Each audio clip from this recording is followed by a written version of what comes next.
Eyes here.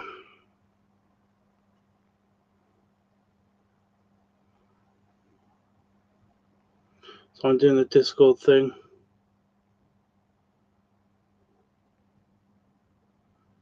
Trying to do the Discord thing.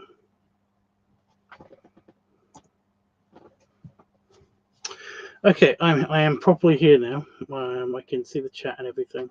Good. So I think I'm okay with, like I said before. Tired. Sorry. Like I said before, I think I'm like over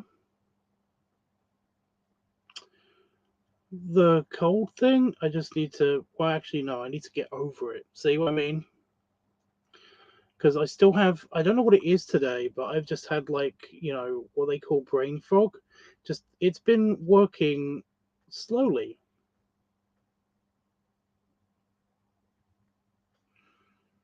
I've got like all my cognitive abilities. They've just been working slowly today.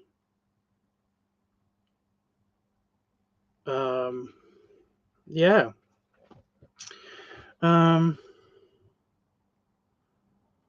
tongue still hurts, and I found out why my tongue still hurts, besides me biting it. It's because when I cough and everything, and when I sneeze and shit, basically, I kind of stick my tongue out to kind of, well, not when I sneeze, but when I cough, I stick my tongue out to basically protect it, I guess, and to get more like air movement away from just a greater surface area of the back of my throat and stuff, so that I can hack up wherever I need to hack up. So yeah, but when I do that, I brush my tongue against my teeth when I pull my tongue back in. So yeah, I'm guessing that's what it is. I mean, that's the only reasonable explanation I can have for why my tongue hurts, just for no reason.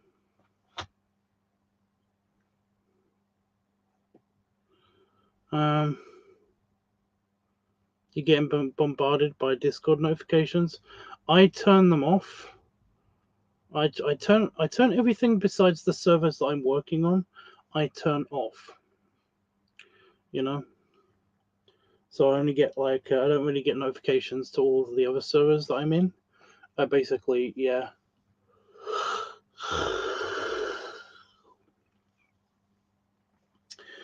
So yeah, today a couple of weird shit has happened. A couple of weird, just weird, like I said, no, the cognitive function thing is failing me. For example, and this is something that you'll give a shit about, like everybody will give a shit about. Well, the people that are with me with the Walrus Club thing will give a shit about. Like, I've been trying to draw the exterior for fucking hours of the Walrus Club, and I was nearly done. Like, I did half of it. I finished off the central tower yesterday, and then today, that's all I've gotten done. And I've been working on this for hours. I'll put the TV on, I'll sit, I'll get comfortable, and then I'll start just drawing the lines. And then I will get distracted, or I'll be wanting to really focus on the TV.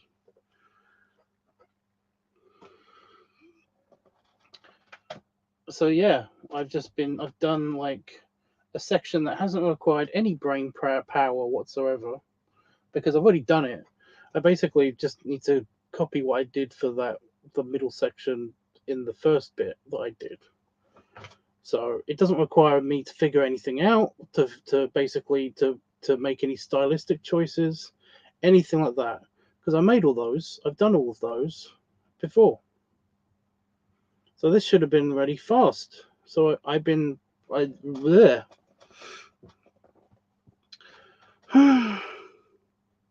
Yes, going to have to turn them off. Them on was a mistake. Yeah, you basically, whenever you're on a server, you click on it, and then there's you right click on it, and then there's it should have like notification settings in there, so that you can only. I turn all of my stuff on to only at mentions. So yeah. On other servers, like I said, the ones that I'm like a moderator on or whatever, I basically have the notifications on for all of those. So yeah, I forgot what I was talking about. Oh yeah, that. There's been other stuff. I basically I finished uploading the videos today. I edited them all yesterday, last night, before I went to bed.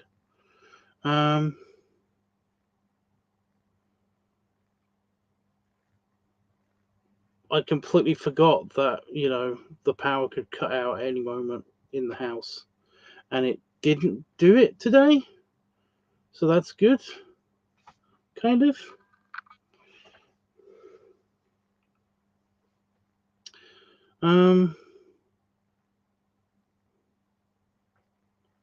Yeah. So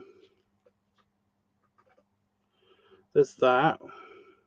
Oh, I had to pick up my medication today. I had to go to the doctor's to pick up medication today, and everything that the pharmacist said, basically, I processed it, but it was like taking forever in my brain. Plus, the pharmacist always asks you the same question in the most vague way as well. It's like, do we handle your medication? It's like, yes, you do. It's like, right, but do we order it? It's like, yes, you do. It's like, right, but do we it's like they purposely go out their way to ask you the same question, but in the vaguest of terms, because what they're trying to ask you is that, do you send them a notification when you're low on medication so that they can order your medication, or do they do it automatically based on how much they've given you? That's what they're asking. But they ask it in such a way that basically you look like a dipshit. Because each way I was like, yes, I'm answering yes to this question. You think I don't understand, but I'm answering yes to this question. But because my brain is slow today, this took way longer than it should have. Because I had to listen to her, and then basically I had to process this. It's like, is she asking the same question? I think she's asking the same. Okay, yes. And then she'll ask me the same question again in a vague way, and I'm like, it's the same as what she said before. I'm pretty sure it is the same. Okay, yes. Basically, I had to do that. Like, I had to go through that. So, yeah, I just noticed that I was taking a long time to process this. Ugh.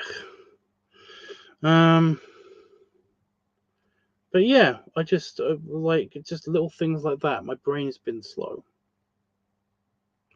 It's been sad.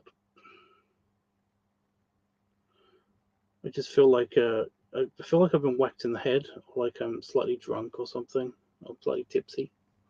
I don't know.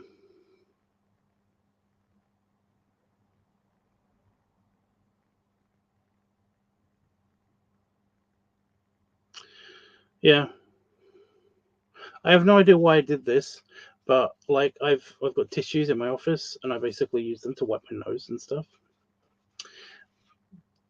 Duh, that's what tissues are for. But I've got a glass on my desk, basically for like drinks and fizzy stuff and all that stuff. And basically, for some reason, instead of when I finished with a tissue, instead of just throwing it into the bin just down here, I basically put it in my glass. And I was like, why did I do that? So now I've got no glass until I go back in the house and get a new glass, because it had snot and shit in it, which is great. I don't know why I did that. Oh, when I went to when I went to eat food, what did I have? What did I have? Oh, I had pot noodle. Ramen, basically ramen noodle stuff.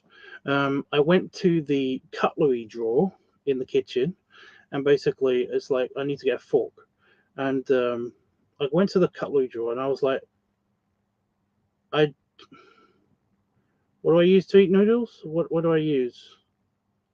It's not a knife. It's definitely not a spoon. Is it the other thing? That doesn't sound right. And then I picked up the fork because it was definitely the fork. But what the fuck, brain? I know that goes tubs. My brain was acting the same way today. Is it just a kind of like? Is there like a null field that's hitting the earth or something? That's busting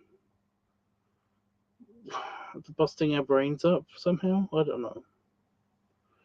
I mean, I'm slightly. I sound slightly like out of my head right now, only because I'm tired, as well as having this weird problem. But yeah, um, I would say that like there's also I've got some sad news. Um, it's really sad.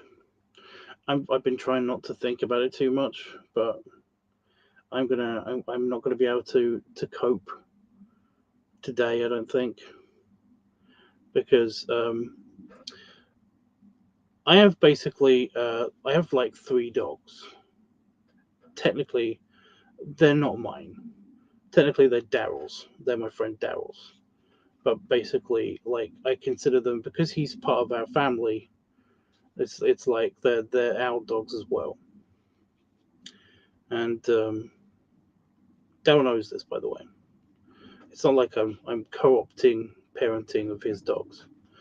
But our oldest, Jasper, little Scottish Terrier, delightful little guy, is going to be put to sleep tomorrow.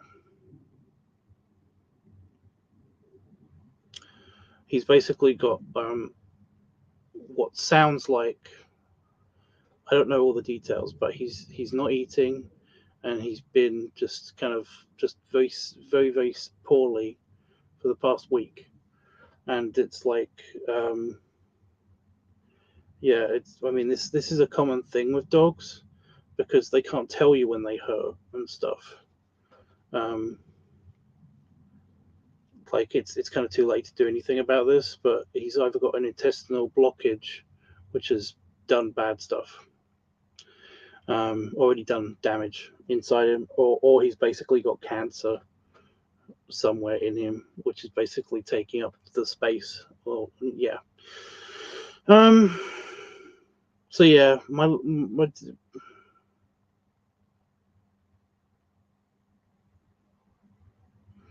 because I considered like dogs to be almost well, I anthropomorphize animals, especially if I own them.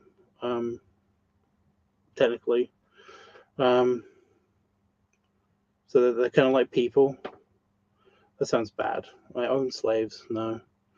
Um, it's like he's one of my best friends, and he's going away tomorrow.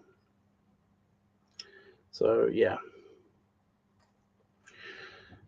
that's bugging me. That is bugging me.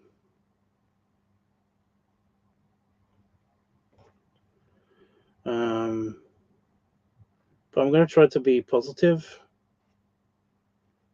So yeah, what's really bugging me is that I'm probably not gonna get to see him before he goes. So that's yeah.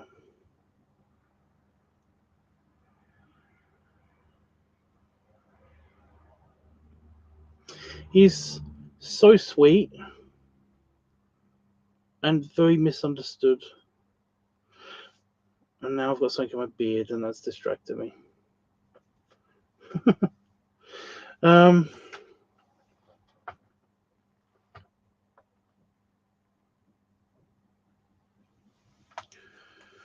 because like Daryl thinks that he's very food based. Like he only come to you if he wants food and stuff, and it's just not the case.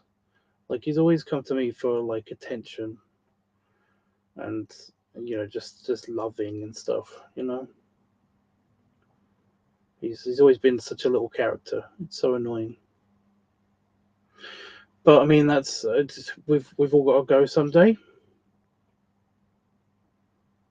So yeah, big sleep.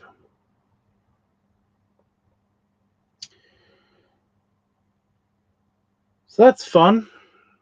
Try not to. I'm trying to think of something else that's like not such a huge downer, because dead dog gonna be a huge downer. But yeah.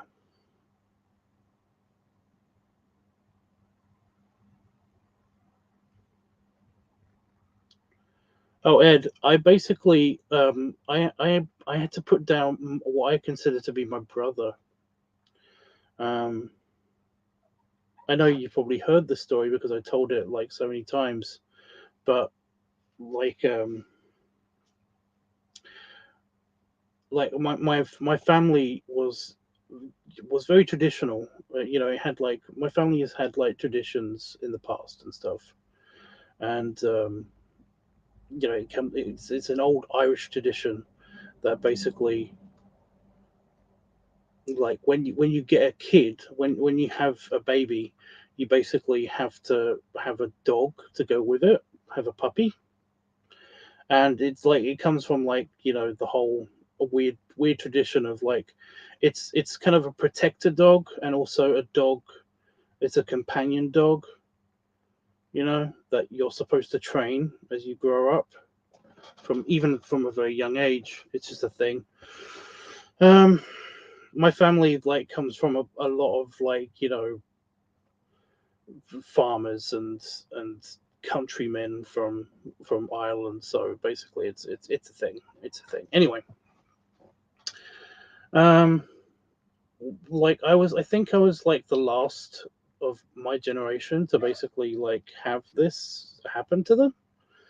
Um, because I don't think my brother has gotten my nephew's dog or anything. Um, so yeah, but basically, uh, Butch was obtained from a family member when I was born. So he was an awesome dog. He was a half German Shepherd, a half American Southern Husky. So he was a fairly big dog, and yeah, basically like I grew up with him. He was kind of my brother. He was definitely my dog. He was definitely like my best friend. He was like he, I took him for walks twice a day, for almost my entire life. Uh, whenever I could, I always took him with me places. Whenever, like, I would sometimes I would basically stay home purely because I don't want to leave him alone. I'd rather spend time with him than than certain friends I had at the time and stuff like that. It's just, yeah, he was very much a part of my life. He was very much my brother, basically. He's also the reason why I got my scar. Like I've got a scar right above my eyebrow. He's the reason why I got my scar on my hand, which used to be my entire hand, but is now this little tiny T mark. You can actually see it on the camera. That's so cool. There's a tiny little T. This little T used to cover my entire hand. That little T mark used to cover my entire hand. But because I was so young and I've grown up, my hand has now grown to basically it's just a tiny little scar. Um, but yeah, he's the reason why I've gotten these scars, and like never any bad feelings. I basically never had a bad memory with my dog Butch, and I still haven't gotten over him. I don't think I ever will. I've still have got his DNA, basically, in case I needed to clone him. Um, although that won't be the same dog because DNA doesn't work that way. But you know what I mean. It's like, yeah, I've immortalized Butch because he's basically the baseline for 5. You know, he is the baseline for 5. So yeah, but yeah, when I was 21, I was there when he was put to sleep, and I felt his heartbeat stop and everything.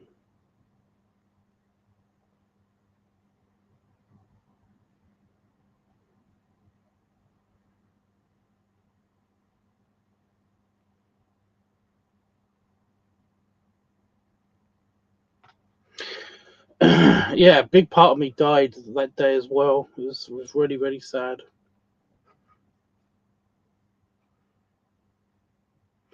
I don't think any of my family members even give a shit. Even like gave a shit as much as I did. You know, it was just so, like I basically um I came out of that building. I basically just like I kind of zombie walked out of the building, and there was this big patch of grass just in front of the vets, and basically I walked to the edge of the grass and kind of just like looked up at the sky, and I was just like I was trying to pull myself together because I was basically dead. I felt like I was dead. It was just so surreal. Still holding his collar and everything. And my mum basically she yelled to me to come to the car to drive home. Um, and she hugged me and everything. She wasn't heartless, you know. But it was just kind of like that whole rest of that day just was like I don't remember anything besides just kind of like that moment and just being stuck outside. Um, yeah, yeah.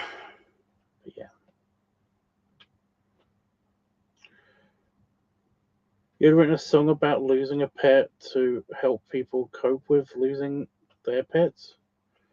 Rocky and I were brothers. We were inseparable. Yeah, we were inseparable. Yeah, it's sad. Hey, Roscoe. I'm sure it did a part of me die, but yeah,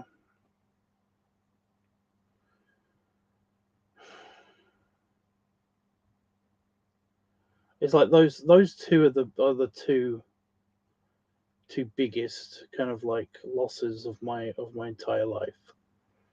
It's like it's Craig and Butch. It's like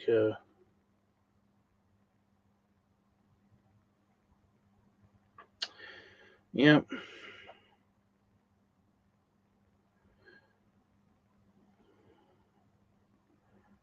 So yeah, I've got to deal with this tomorrow. I'm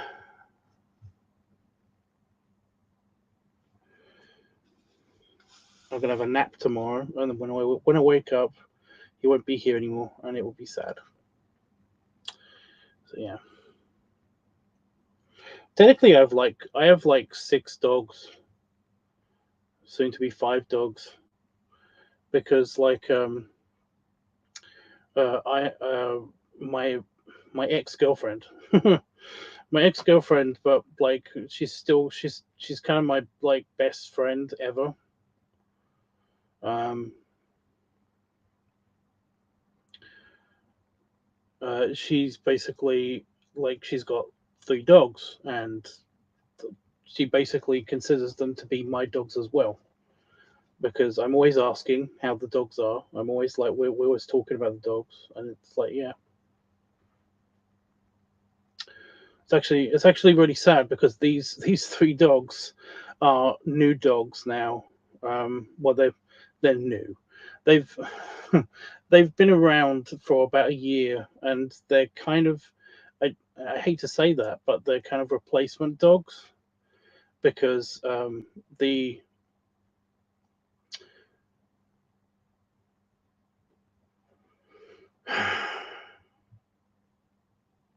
she lived in Portland,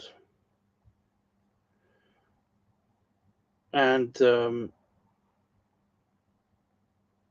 yeah,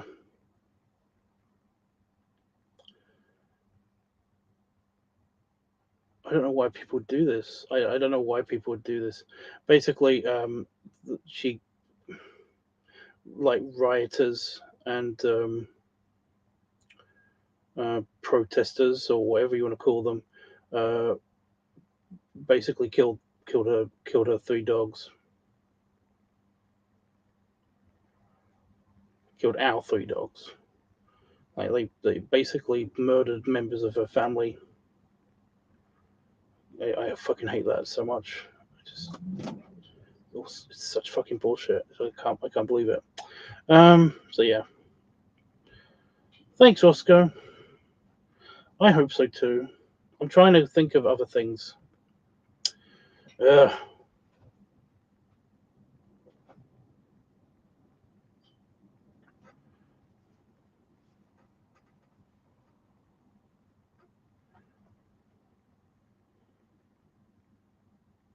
What? Why?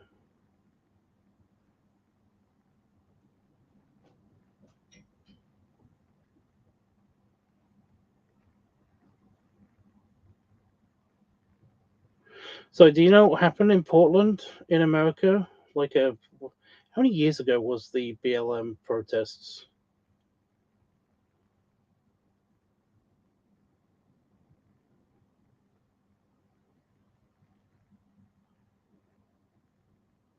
It feels like it was like a year ago. Okay, a couple years ago. So these dogs are like a couple years old. So yeah,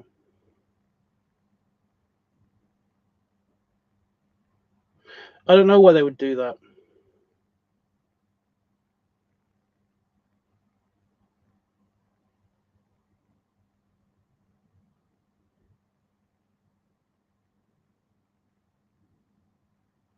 I don't know what I don't know why they would do that. Basically, from what I understand, um, the like her family members were um, straight away taken from.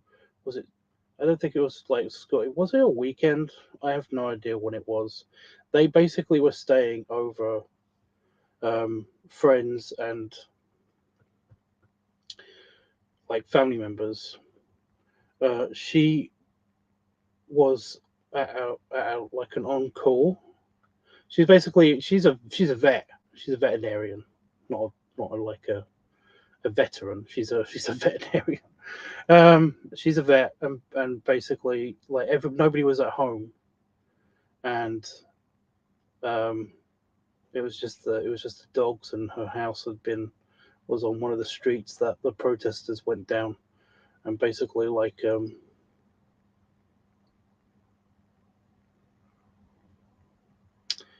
yeah, I don't really want to think about it too much.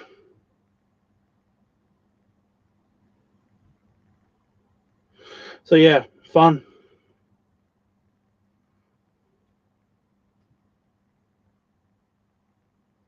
That's so dumb.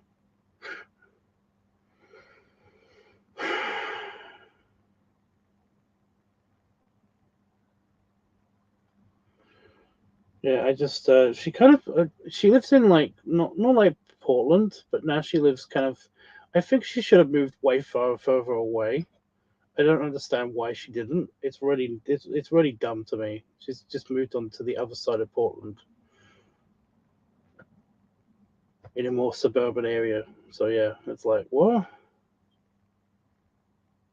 dude? I know, I get it. I know it's dumb. It's not really dumb. It's fucking evil. But you know, whatever. And then basically I like that how I lose friendship over because basically I said, yeah, I said as much. I lose the friendship because I don't give a shit so much about the BLM stuff after that. So yeah, it's like ugh, and I'm the unreasonable one because members of my family have been basically murdered. So yeah, awesome.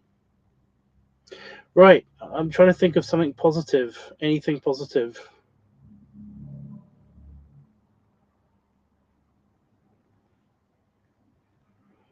Last night I'd gotten your tweet reply, so gotten to it late. What did I do? What did I say?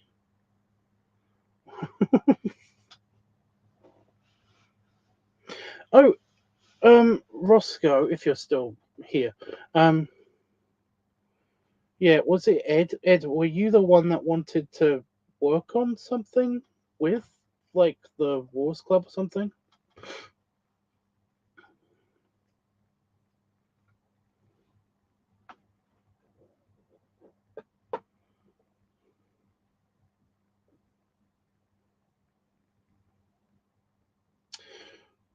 Yeah.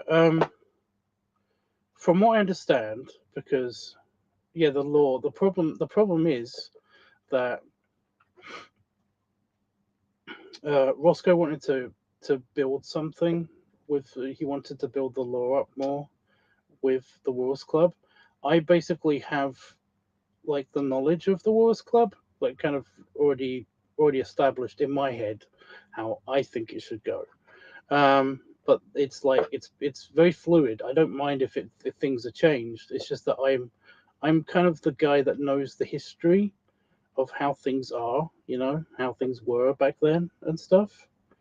Um, so yeah, and my original plan was that basically we would kind of like write stuff together or like draw stuff together of like like I draw my version, he draws his version, and then we kind of decide on what's like what's the current what is probably the law and stuff, and what's ended up happening is that I built the Wars Club.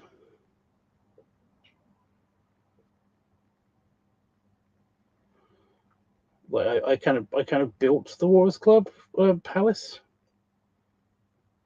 and I have like in my brain a lot of what the Wars Club, you know, the organizational structure of the Wars Club is like.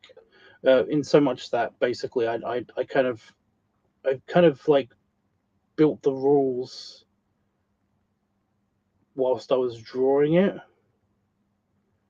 of like we've got the organizational structure, we got like we got the chapters and everything, you know. We've even got like the weird interdimensional like nature of it and stuff kind of down. And he's writing the story within the law that we've kind of agreed upon, I guess. Um, so I don't really know what you want to build there. It's just that I'm totally okay with like you inputting more law and stuff like that, and trying to figure out where it would fit in the Wars Club universe. But like, um, yeah, there's I don't know what you want to help with exactly. Well, there can be as many members as there can. Well, do you guys have names for the members here? Yeah. Well, that's what I mean. I know some high profile people within like the time periods in which the Wars Club operated in that basically would be perfect candidates. I mean, we know for a fact that President Taft was definitely a member. We know for a fact that like uh God damn it, King Edward was definitely probably a member. You know, we know for a fact that like certain people within history were probably members of the Wars Club. Um,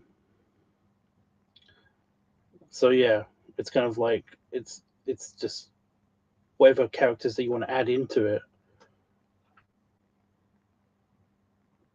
You know, like I said, if you want to build something in the established world, then yeah, me and Roscoe are the people to talk to, because basically he's got it written down and I've got it written down in my head. So yeah. but there are limited number of dukes. Yes, but I mean, is that per chapter? You know, like the palace is like the hub. The palace is kind of like the Wars Club, like hub, but it's the primary chapter, whatever you want to call it. I don't know how like, private clubs are organized.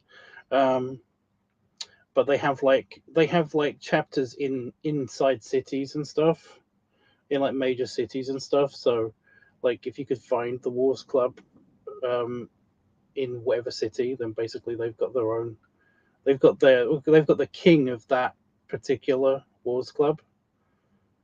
You know, they're usually club houses. The club palace is the headquarters. So yeah.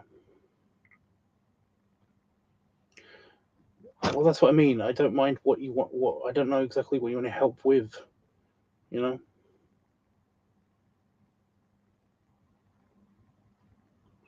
I was thinking five main dukes that were and one king for the palace.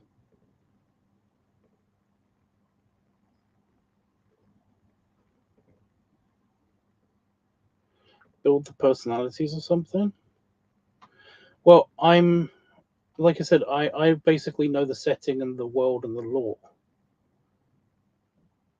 Wasco's working on like individual stories and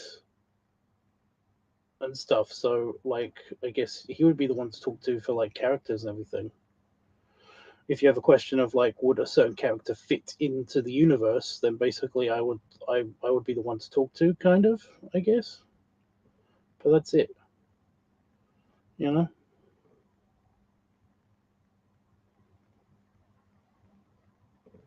Five's original owner is the only character that I would think was in the Wars Club.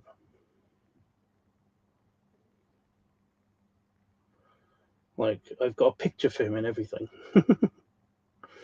um,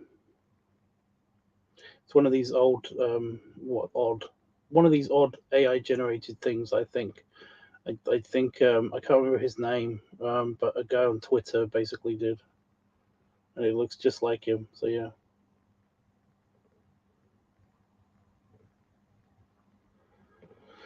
How many seats are around the table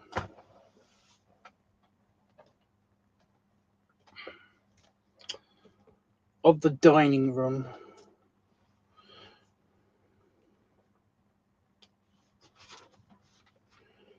Like how many dukes for how many dukes there? I like the number five for how many dukes there could be, but it's like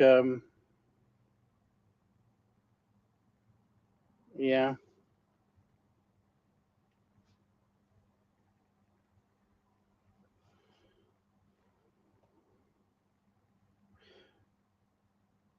I mean, there's four tubs. There's four bathtubs.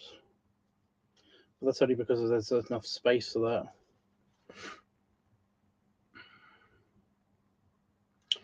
Yeah, I'm okay with that. I'm okay with five. Yeah, there were five chairs around the king's chair, the king's table. So yeah. Whereas in the throne room, there is only seating available for four.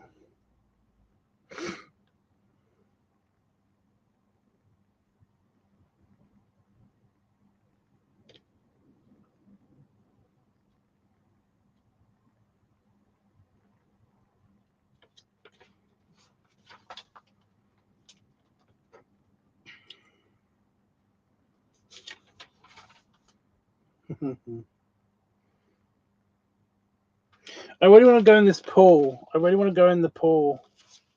So annoying.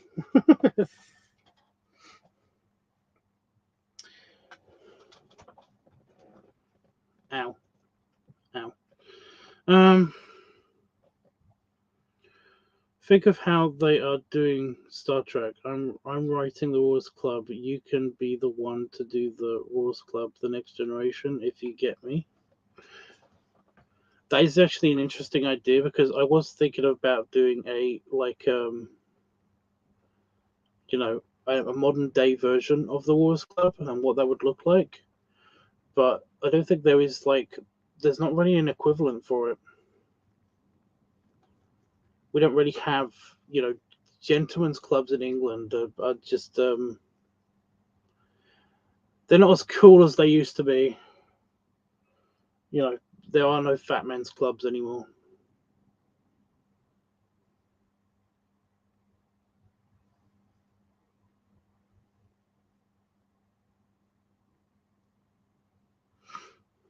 It's kind of sad. I mean, you could do something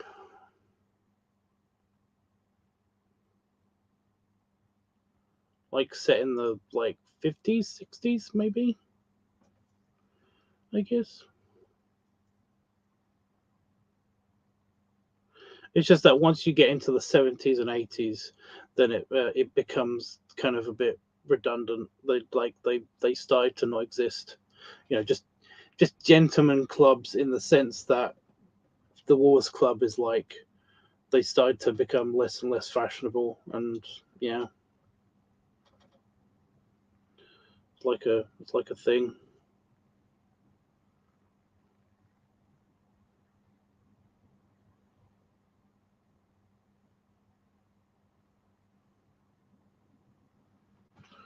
I'm trying to think of what neither one of us is working on right now.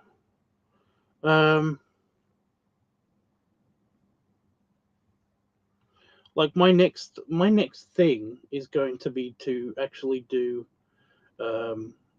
like the original concept, which was basically a Wars Club house, which is basically just a simple is a gentleman's club set in London, and that's the London chapter.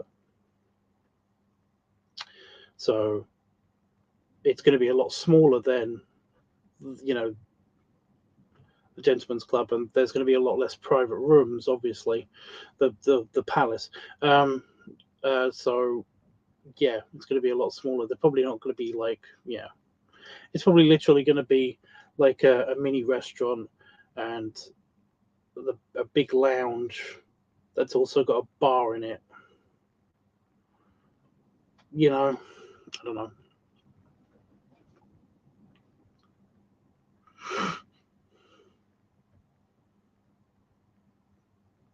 But I can't think of anything else that we're not really working on for the Wars Club, because essentially for me anyway, the Wars Club only exists in this time period, and it only exists as a bunch of clubhouses and the club and the palace,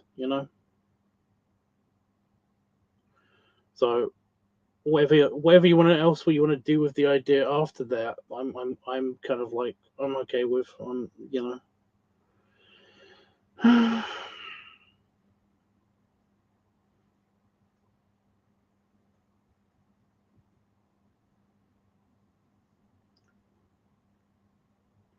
Maybe 5 regular members, and one at the head of the table can be the Duke for the palace.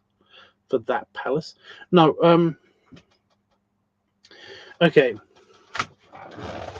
How it works is each chapter has a king, because they kind of, by de facto, they own the club. Once you become the king, you basically own the club. You're the club. You're that chapter president, whatever. The one at the palace, however, is kind of considered to be the one that is in charge of the entire, of all the individual chapters as well. But it's not really a kind of a thing, I guess. Oh, how do I explain this? They're usually not that kind of into running a global empire. It's just it's a club. That's all it is. So yeah, If you're a duke for one chapter, you're not really, you're a duke for that chapter. You're officially kind of like, I mean, if you move house, then I guess you have to register with a different chapter, and you become a duke there instead. Maybe, I don't know.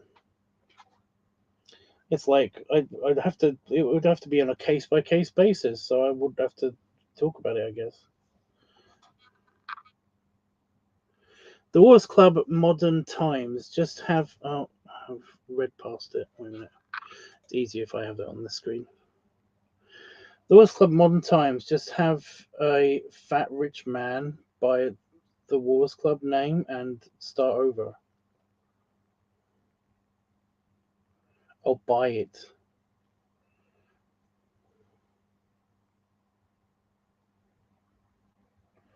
I kind of don't.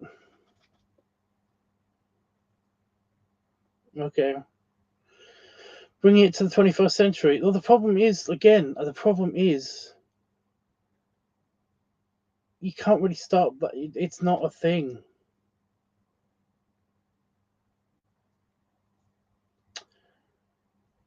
Annoyingly, it's not a thing. If the Wars Club could exist in our reality, like modern day times, I would totally be in it. It sounds awesome. Um, but sadly, it's not a thing. There's not really that kind of like brotherhood kind of thing that it doesn't really happen anymore. Kind of like secret societies bullshits and stuff like that, like the clubs were back then. Just doesn't really happen. I mean, the closest that you get to a modern day version of the Wars Club would be the British Beard Club, which is basically, that's a club for bearded dudes, um, mostly in the UK. They do have overseas members and stuff, but it's a very loose coalition of guys that meet up like every other month or so. You know, it's like a thing.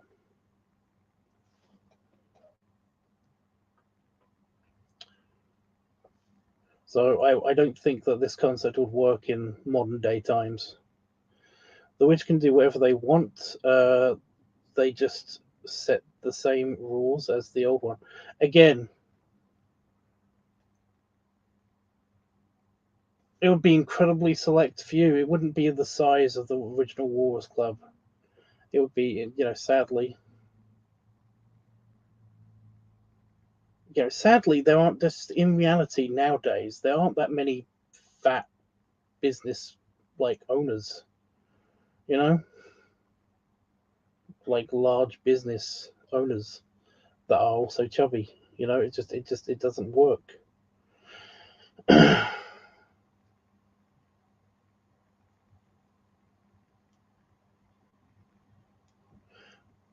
Well, the whole glamorous nature of the Wars Club is that the butlers and stuff, the butlers and servants, kind of like their jobs. They're their own characters. They're characters in and of themselves. They like serving. You know, it was basically a group of men and women that really liked to serve the kindly men of the Wars Club. That's the thing. Like the Wars Club's part of the Wars Club's law in that time period is that they basically treated the servants the best. They were like super well treated. All the butlers basically got like super cool privileges. They weren't as they were the head butler was strict with all of the butlers, making sure they followed the rules and everything. Be butlery as possible, but basically they weren't kind of like punished. They didn't have they were paid incredibly well, and they were treated way better than like most people at the time were treated that were in the upstairs kind of situation. So it's kind of like it's they have their own story, they have their own law, they have their own, yeah. So if you take away them and basically replace them with robots, it's kind of not as cool. you know. Also, we don't have robots that do that now, right now, you know. It's just, yeah.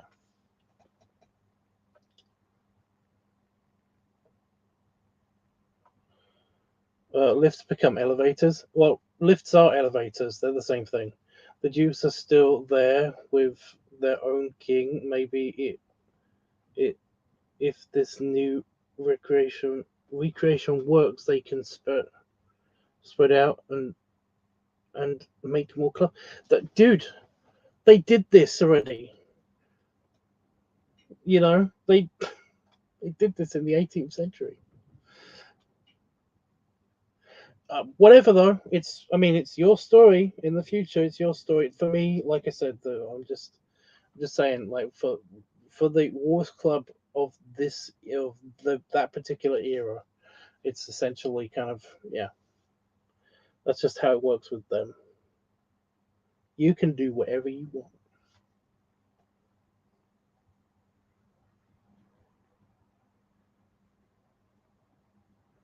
I'm not going to talk about the new one because that's it's not mine. You know. If I win the lottery, I'm starting the Wars Club. I'm okay.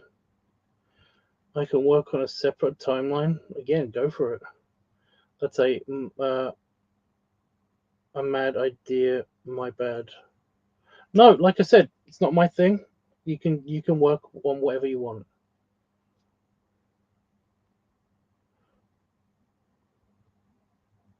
But we aren't in reality. Well, no, sadly, the Wars Club is set in basically like it's kind of like set in our universe, just the past. So yeah, it's kind of reality. You know, this is its own timeline. Yeah.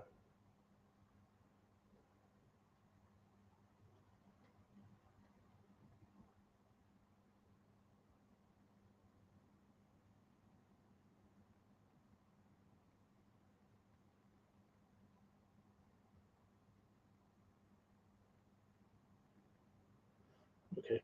I don't have a name for my guy. For my Five's owner, I have no idea what his name would be. Isn't that weird? It's essentially it's because he was a dog in our reality, in our dimension of reality, whatever. He was a dog. So when he got into the Furverse universe, that's what I was trying to think of.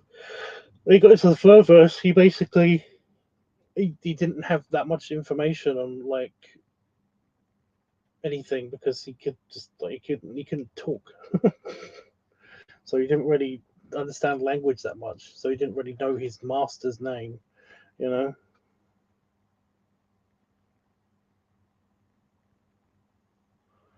But I know he's like my conduit into the Wars Club, I guess. So yeah, he's basically a version of Five as a human in like the turn of the century.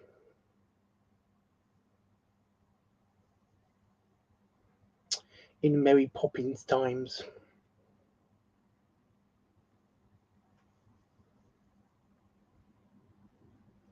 You don't know the king's name yet? Oh my god.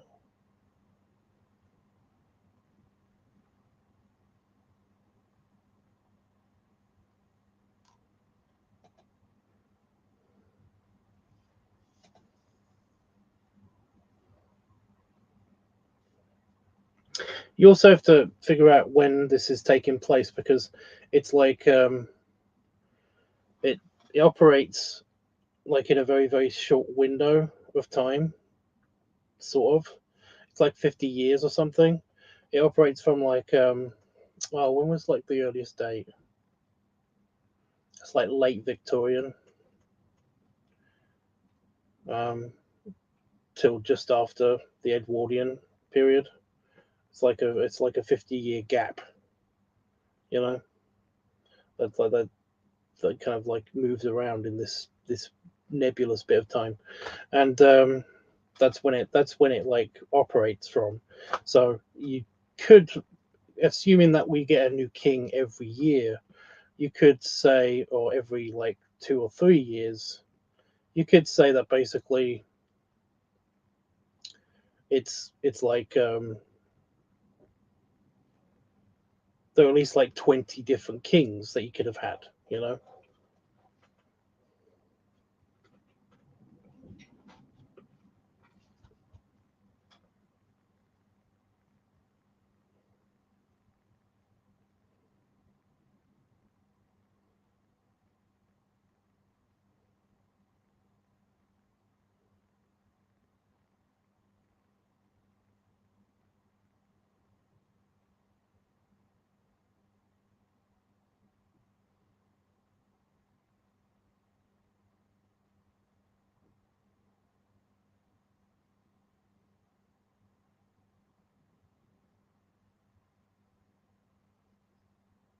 King Richard.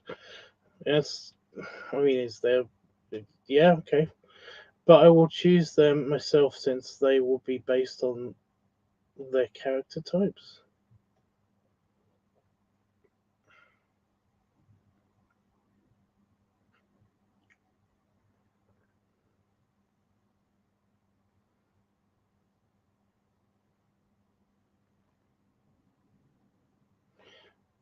Kind of.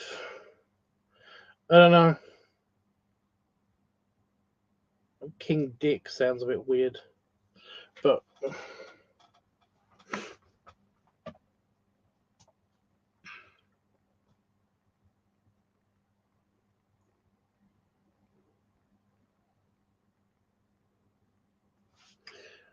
me just look something up real quick because I keep forgetting exactly when the Edwardian era was.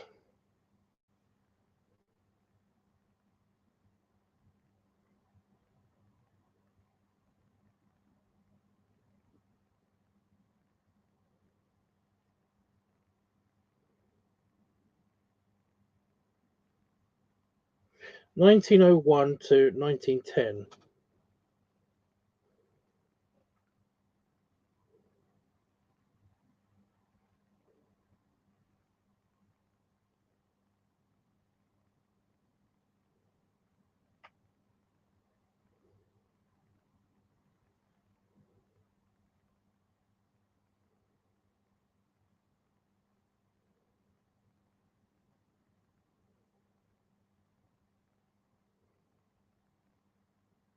So I hit the picture button. It's all pictures of women, except for like King Edward himself. So yeah.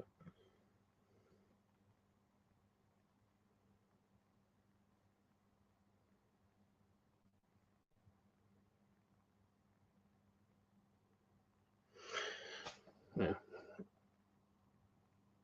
It's that era. So yeah.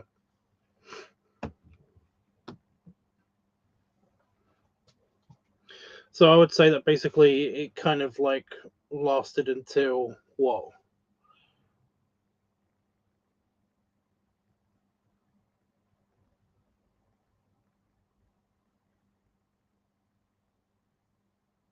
Let's go for like World War II, maybe.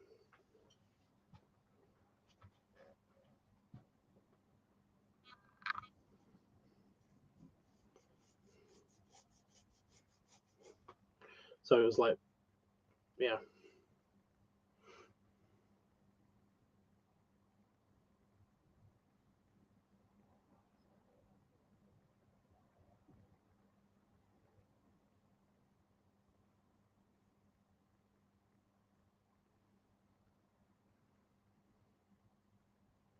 Even if it is a small thing that I helped with, I'll be happy. Again, go for it.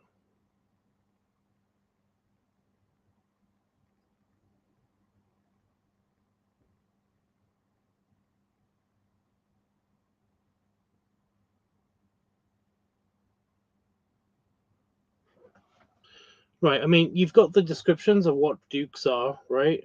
you know the general vibe of the Royals Club, right?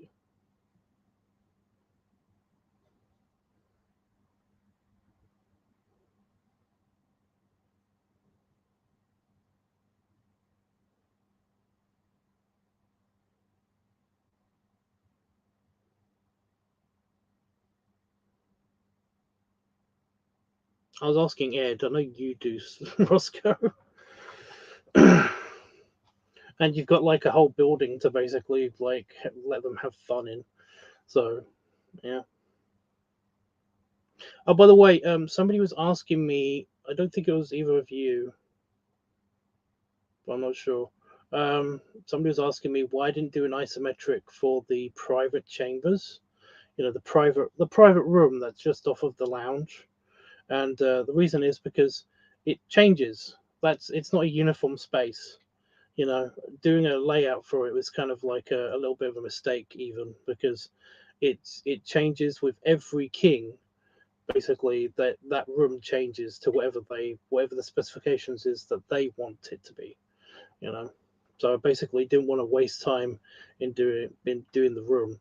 I was going to do like a full bio. I might do that if I upload these to Fur Affinity, on each room and stuff. So you get like a full backstory on like things like the cinema, which was originally a ballroom when the palace was first built, but they didn't really have any like use for it because the wives of the club members, they didn't have really an interest in showing up after a while to the palace itself, and yeah, they just was like, if there was a party that was happening there, it was usually between like fat guys, and essentially like having women dancing there was kind of a bit boring because it didn't really do much.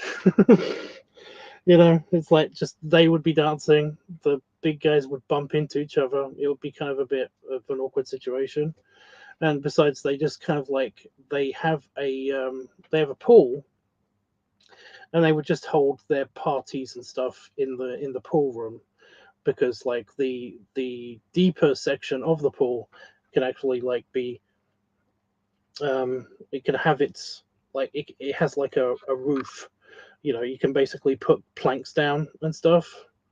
There's actually like apparatus for this, like somewhere in the storage spaces where you basically can stand stuff on the pool to make it a dance floor and stuff. So if they ever do have like big parties or big events and stuff, they ever take place either in the throne room or in the pool, in the pool room area, because there's a lot of space there. Plus that raised part in the middle of the back, really, where where the king has his own like solarium chair and everything. Um, it's like a raised space, and they can use it for a stage. So yeah,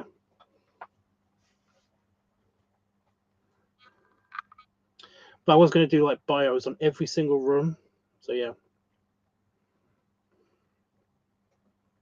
I let my creativity flow as soon as possible. Want pictures or what when I am finished with one Duke's backstory?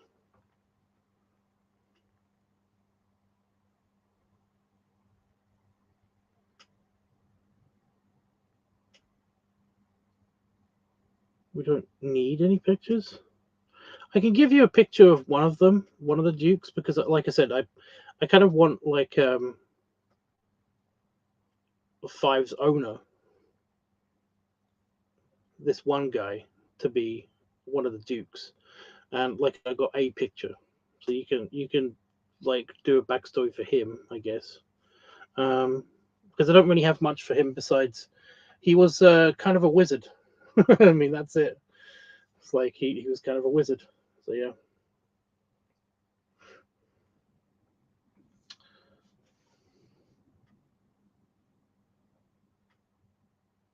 We draw the heads of them based on the backgrounds you gave me.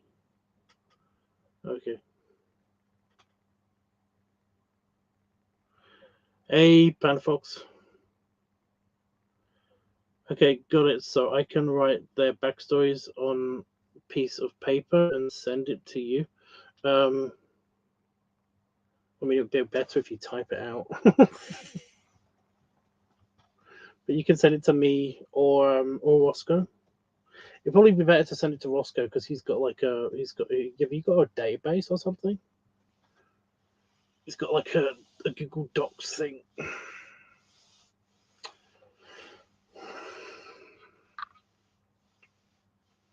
By the way, my tummy is kind of like, I have no idea what's going on with it, size and shape wise, because I found that like I was waiting for my medication in at the doctor's, and basically I had my hoodie on, and my hoodie wouldn't go down all the way, and also I couldn't actually rest comfortably with my hands in the hoodie pocket, like it was too forward at my front.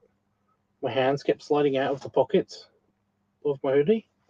So I don't know if it was just posture or whatever, but like it felt like gigantic almost. It was very strange. Nice, but very strange. Um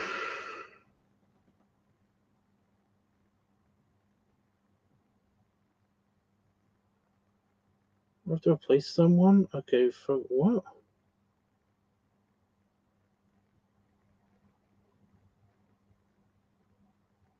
You could have just called him Isaac. I don't know who you're replacing. Do all of the dukes of this time period, of this specific time period, basically, did you already write like their backstories or something? Is that what you is that what's going on?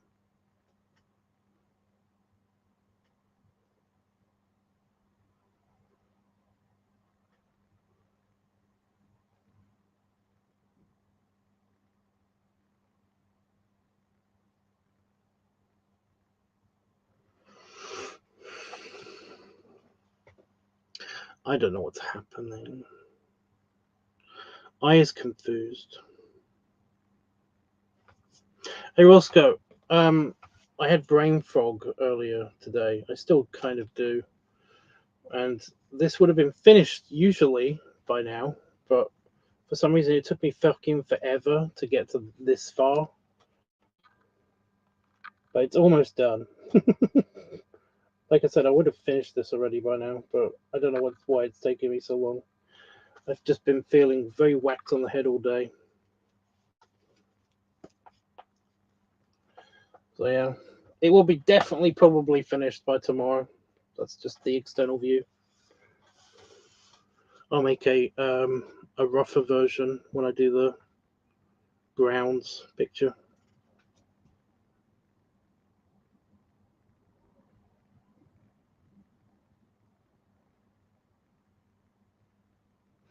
You know, I've sent the picture now. I have to find it again. I think I know where it is.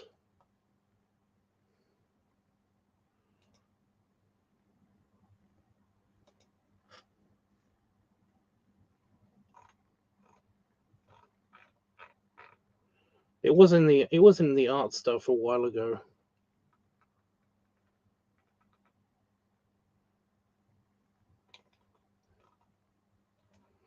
Oh crap.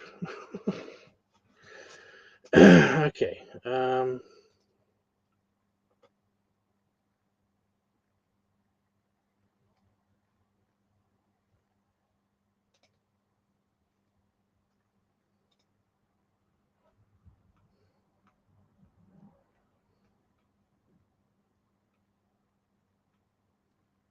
So it's not in the place where I thought it would be.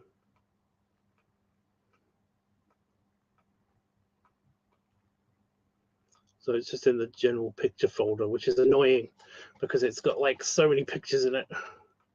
But they're arranged by date, so yeah.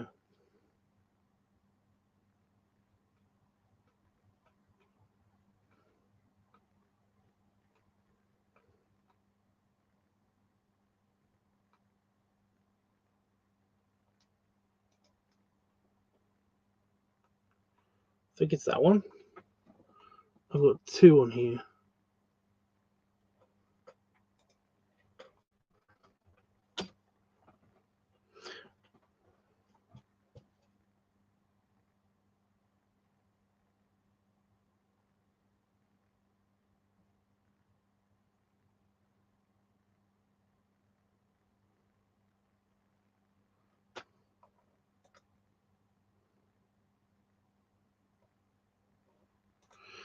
You can see where 5 gets it from. It's a bowler hat, by the way, not a thing. Is that 5? Yes. That's why I said it.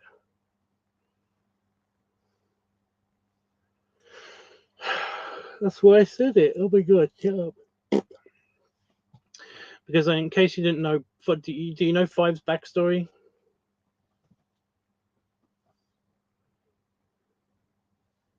It's in the live chat extra on Discord. I did send it to you. I think I actually sent it to you directly on Discord. So yeah, it's somebody's.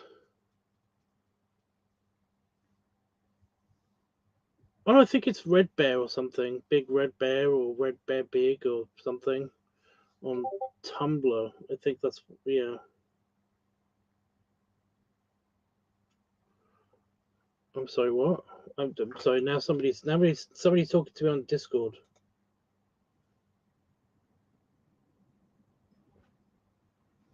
Who like horny boys? Ew, ew. Sorry. So yeah, slightly. Oof. You could have worded that better.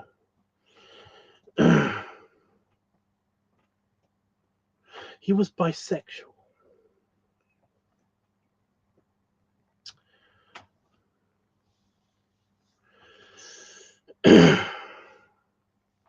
But yes, I will point this out that the Wars Club wasn't a gay club. Like most, if not nearly all, of the members are heterosexual. I will say that there are some of them that are bisexual, or just, and most of them just don't care who is basically serving them. You know, I would say, but that's just the general attitude at the time. You know, it's just a general. It's a thing.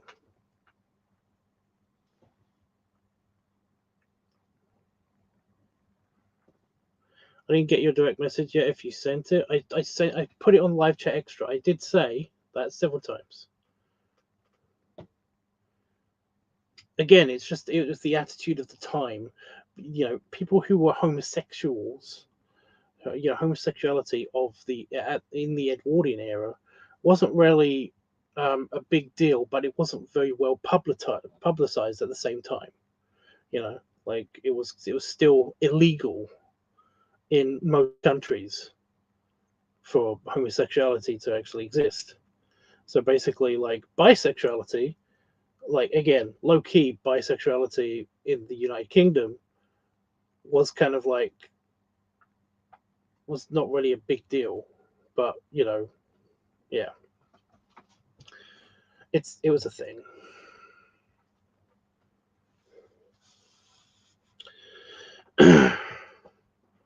It was like yeah,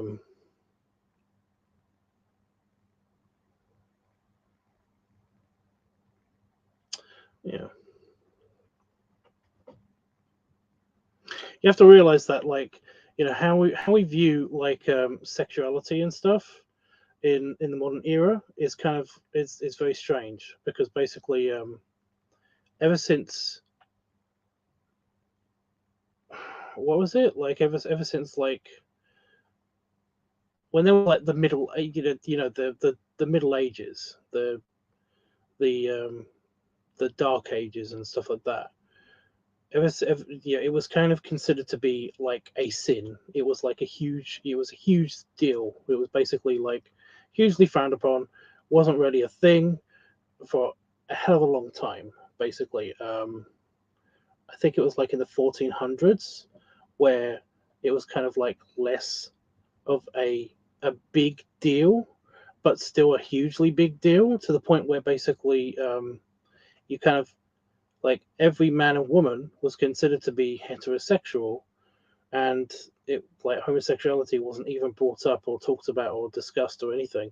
and you just you just fell into your role as a man or woman, and that was it, basically. And even all the way up until like even the 1960s and stuff like that, it was kind of still not really a thing. It was so yeah, it was just like homosexuality wasn't really a thing. If you had gay thoughts and stuff like that, you basically either repressed them or just didn't think about them. You know that it was just like that for the longest time. Um, the whole thing of not wanting to appear to be gay was also a huge like problem as well, for both sexes, and it just kind of like stayed that way for a long time, and it just wasn't ever brought up in public. It's never been mainstream until like fairly recently. So yeah, but in the era, in the Victorian era, and the um and in the Edwardian era, essentially like gayness was something to be ashamed of, but essentially there was less shame if you had like if you were bisexual and you had another bisexual friend, your best friend was bisexual, then basically you wouldn't like be hushed words about it with each other. It wouldn't be a thing. You would still talk about like it openly with that person. The only problem with that is that like sometimes bringing this up with somebody that you think is bisexual as well was kind of like a bit of a it was a bit of a it was just a bit risky, because essentially if they were completely heterosexual, that's another thing.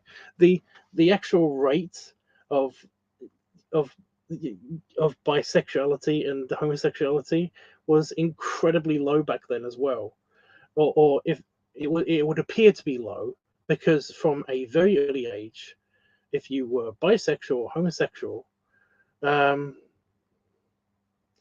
you just you were told that that was wrong, and you just kind of like dealt with it. You're like, okay, those are wrong thoughts. I'll try not to think about them so much. And you just continued on with your life.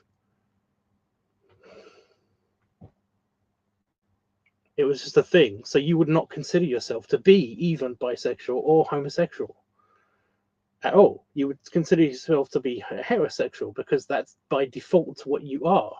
you know Well, at least that's how it was at the times. So it was kind of like a thing of like, if you were bisexual, you would just be like, you might act on it.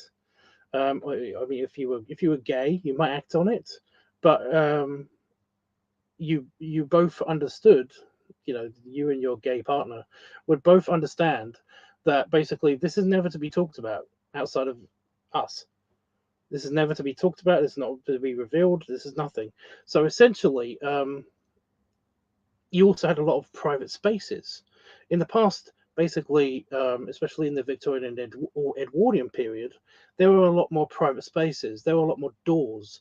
Open plan is very modern. It's incredibly modern. You know, you basically had like partitioned off areas. Pubs were basically this one main room in which you got your drink, that led off to multiple other rooms and a common area in case you wanted to drink with and be public about it. Most of the times you had booths with curtains. Trains were famously shuttered off. You had cabins, stuff like that, and they all had curtains. Everything was kind of hidden, and it was this hugely big deal. So there were plenty of opportunities for gay couples to basically have gay couple stuff happen, and yet nobody talks about it because it wasn't mainstream. So there you go.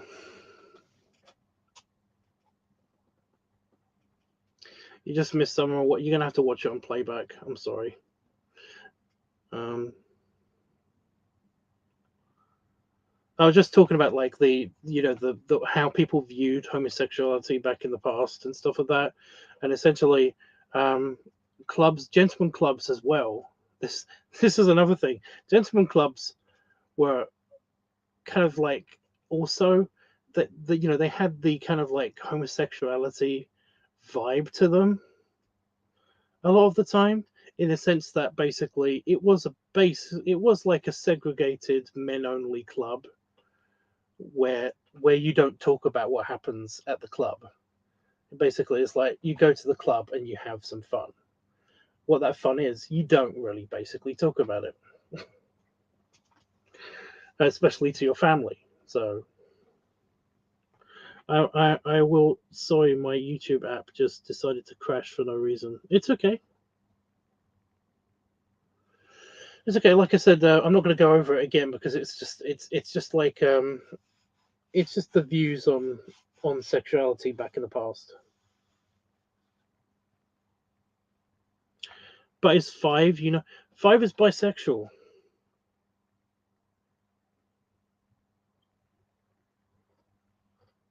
The dog five is a bi furry animal. I have drawn him with women and I've drawn him with men, males. I've drawn him with female furs and I've drawn him with male furs.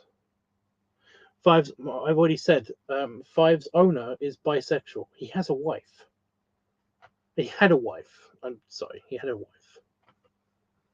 Well, he could have a wife still. I don't know. At the time of his death, his presumed death, Five's owner was widowed or widower. He was a widower. I don't know why there's such a weird kind of like difference between widows or widowers. That why there's those words should just be he was a widow, whatever. Um, but yeah, do you want me to go over Five's backstory? I mean, Five's owner's backstory, just what I know, real quick.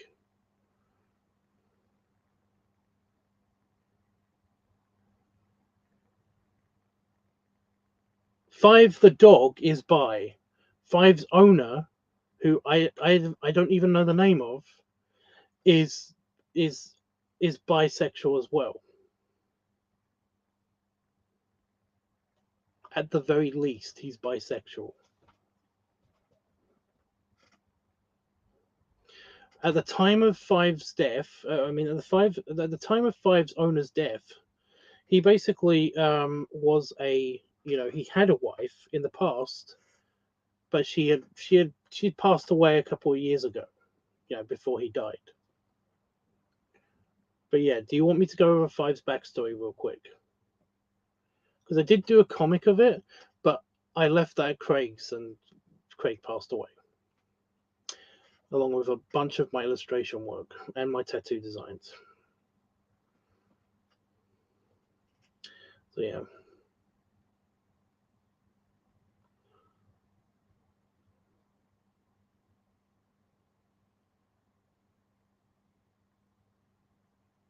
I don't mind if we do that. I'm just answering questions. That would help. Okay.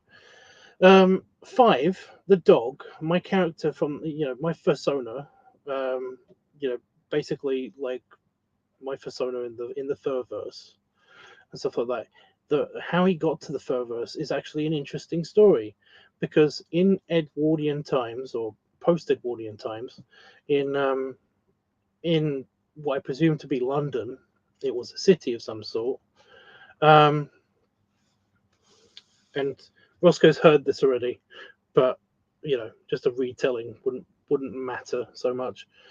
Again, the comic explained it so much better. The little comic that I drew basically explained it so much better. Basically, Five and his owner were on a walk.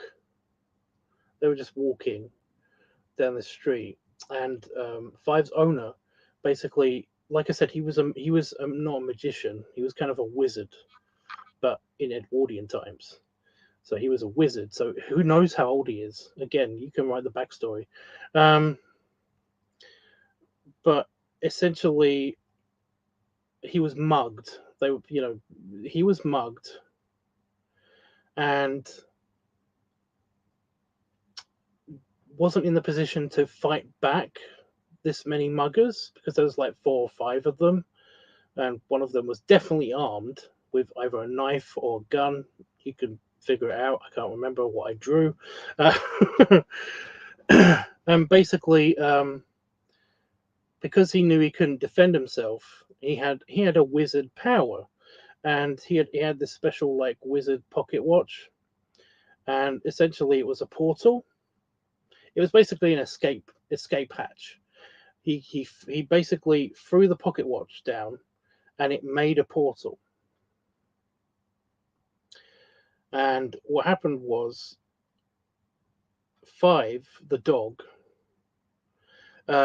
jumped at one of the attackers, but was batted away by the attacker, and Five fell into the portal. The portal was just it was kind of like wherever the nearest escape hatch is in this universe to go to another universe. So it ended up in the Thurverse, and that's where Five ended up.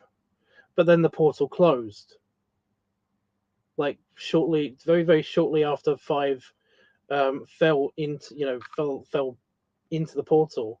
On the other end of the portal, it just closed when he landed in the Furverse. And that's how Five ended up in the Furverse. He's not actually a native furry. He's actually a dog that basically just learned how to be a furry, Because in the Furverse, dogs can talk. So he found out that he could talk, and yeah. So that's yeah.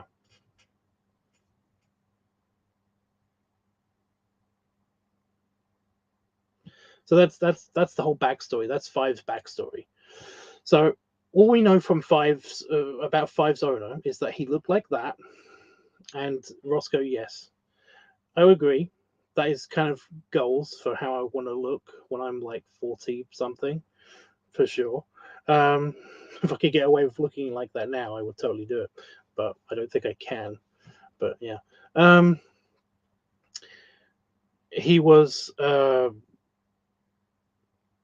heavy set, very very heavy set, and essentially was fairly well off. Had a dog, and was a wizard. Now, we kind of theorized in the past that basically, like, oh yeah, he was a wizard. He had like an antique store or something, somewhere in London. We assume London, but it could be Oxford, or it could be like any of the cities around where the palace is. Because, like I said, I would know that I do know that he was definitely a member, if not one of the larger members, of the Walrus Club. So yeah. I mean, that's what we theorized, but I don't mind like any. I've got some wiggle room with his general backstory that we've got. You know, we don't know how old he is because he's a wizard. So an Edwardian wizard, or a wizard that happened to live up to the Edwardian period. We theorized that he died during this encounter because essentially he saved his dog, but he didn't end up going through the portal. He didn't end up going through the portal afterwards. So we assume that he died during this encounter because he never came back for Five. That's kind of real sad. But yeah.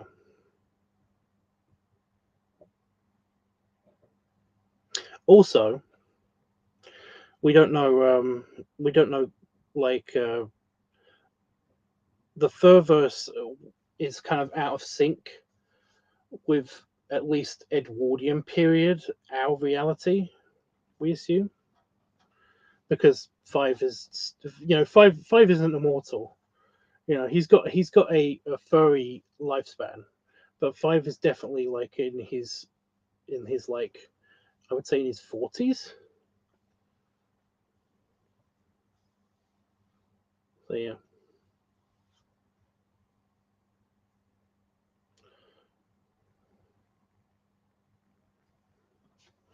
Five Voice owner is a magician. No, I wouldn't say magician. Magicians are kind of like, sleight of hand illusionists. You know, um, I would say that he was definitely a wizard. He had some kind of like magical. He had some kind of magical abilities, also of some kind. Now, in the Wars Club, the Wars Club is kind of like, it's a very grounded space.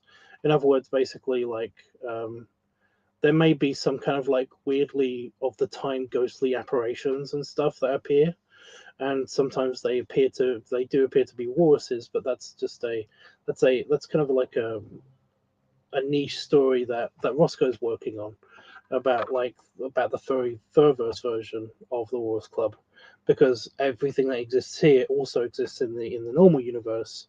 So yeah, it's a thing. Ew.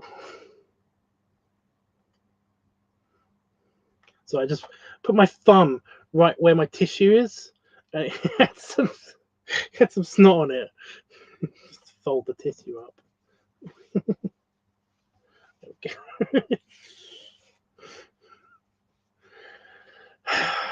Oh, dumb of me. Yeah,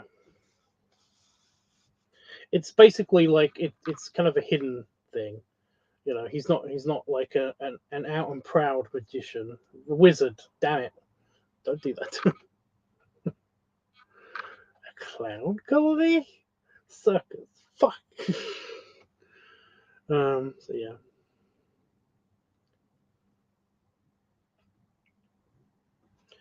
the story takes place before Five's Four. Well, yeah, so he would be alive. So yeah. So guess Five will be in his arms during the club stuff. Well, yes, that's a good thing. That is a good point. Pets are allowed. So Five could actually be in this. He could actually be in the Wars Club. He could witness all of this stuff pre-journey. Isn't that weird? That's kind of cool. I mean, it's weird and cool, but yeah.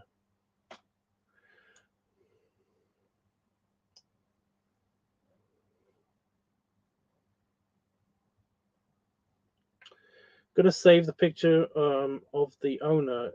Is there a name of the antique store? I we didn't get that far. I don't know.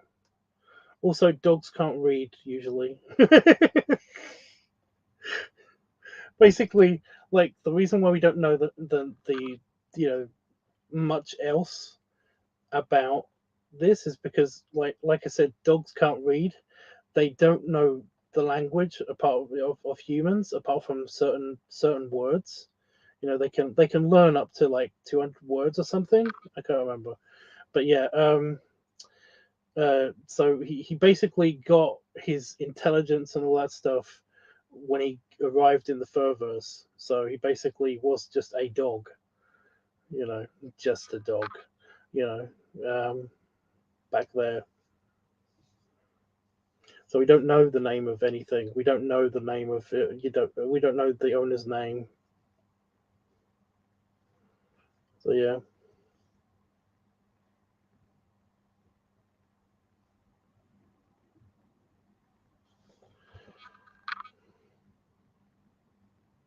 Oh, what did I do? What did I do?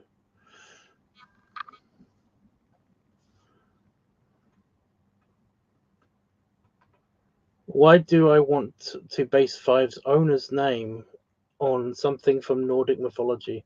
I'm okay with that. I'm okay with that. The story will be human, but I may draw the furry version of them. I'm okay with that too. I've already drawn a furry picture, but in the Wars Club. So yeah. How about Odin, the All Father? I like it, but Odin is kind of like, it's not very Edwardian.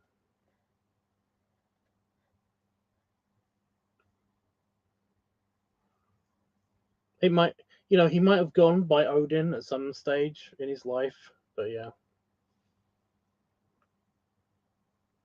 that's two on the nose. Thor, that's also two on the nose. Merlin, the old wizard. Merlin, I like Merlin, but his Merlin's actual name, right? Merlin is a modern Anglicization of the name. His actual name was Welsh or something. It was, it's Meardin. Merlin's original name is Meardin. I'm okay with Meardin, but is that his first name or his last name? That's the thing. Loki is better fitting. I don't like it. Sorry, I don't. I'm okay with Loken. Loken sounds cool. Not directly the god's name, but shifted. I get it. I like it. Can be illusions and stuff. It's not illusions. He actually performs magic. He sent his dog into another universe. Illusions my butt, you know. He would hit you. He would hit you so hard.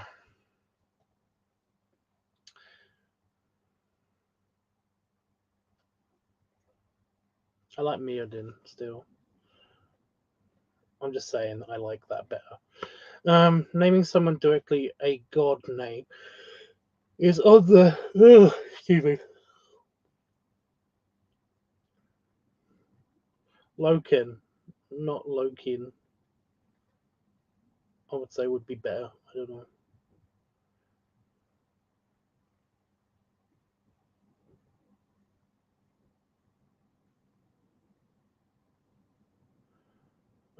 Good names, not directly Loki, but something to figure out. I love mythology. I love mythology too. It's so much fun.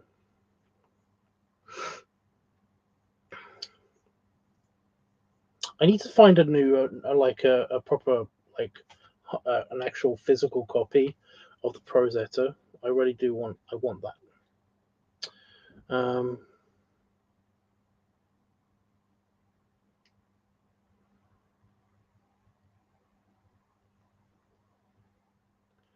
I'm gonna tab Meardin in my notes as a potential name. I'm okay with that.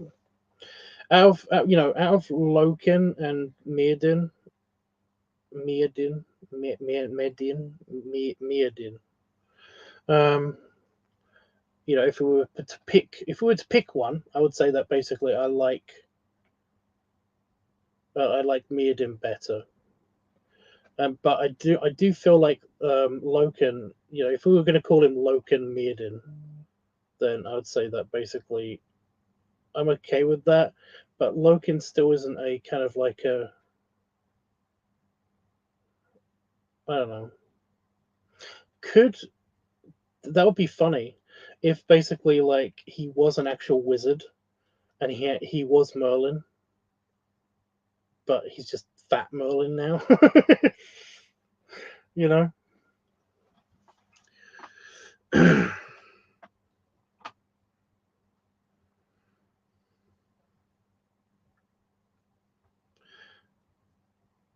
Mm.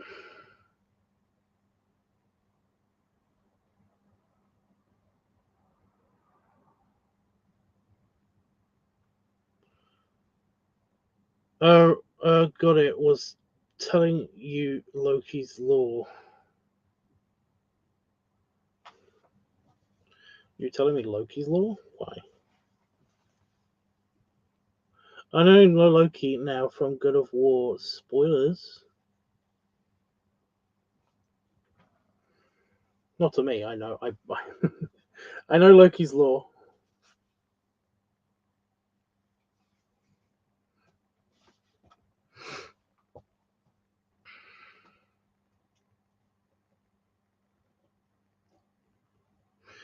I know actual Norse mythology lore. Yeah, I do too. Olaf is again. It's very it's very Scandinavian. He has an English accent. um, Loken would be his duke title. What? Fat alert Merlin. Well, I'm okay with that being his backstory. Like he's actually really old. Like he's from mythological English times. You know, he is Merlin, and basically like he kind of just stopped aging at some point, and then just went, just continued through history, until he was killed. But yeah, I'm okay with that. I would be okay with that if that turns out to be his backstory. Like I said, I got wiggle room, but yeah. Um, I don't like. Yeah.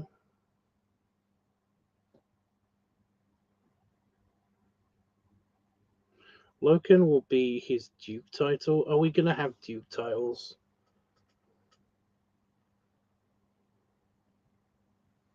I mean, I'm okay with them all having nicknames in the club. Kind of boisterous, kind of as part of boisterous banter and stuff. But are we gonna actually have like individual? That sounds dumb. Sounds very juvenile. I mean, I guess it could be from part of the. I don't know.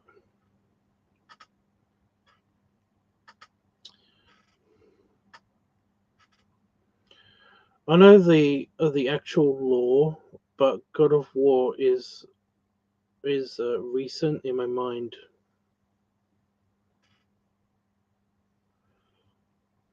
Well, yeah, but some people will get like butthurt about it. I don't like Thornton. That sounds dumb. So I should write the name on it as Mirrodin. Is that how you spell that? I don't. Dyslexic. I have no idea how you spell Mirrodin.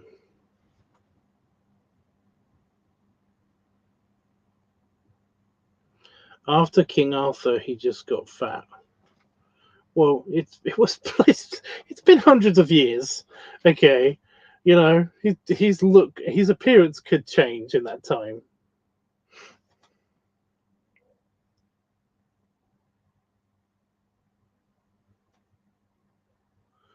Don't do that. Don't start getting Greek Latiny with me. I don't know how to spell Atreus's name. Um, so we're definitely going with Mirrodin, but whether that be his, like, what would they call him? Like, they would just say, "Hey, Mirrodin," you know. They would call him something else. Like, what was his first name? What would his first name be? I'm okay with Mirrodin being his like last name, maybe. Well, I'm still not sure. I'm still not sure if it should be his first or last name. But I feel like somebody should call him something else. So I want to work that off of either his first name or his last name.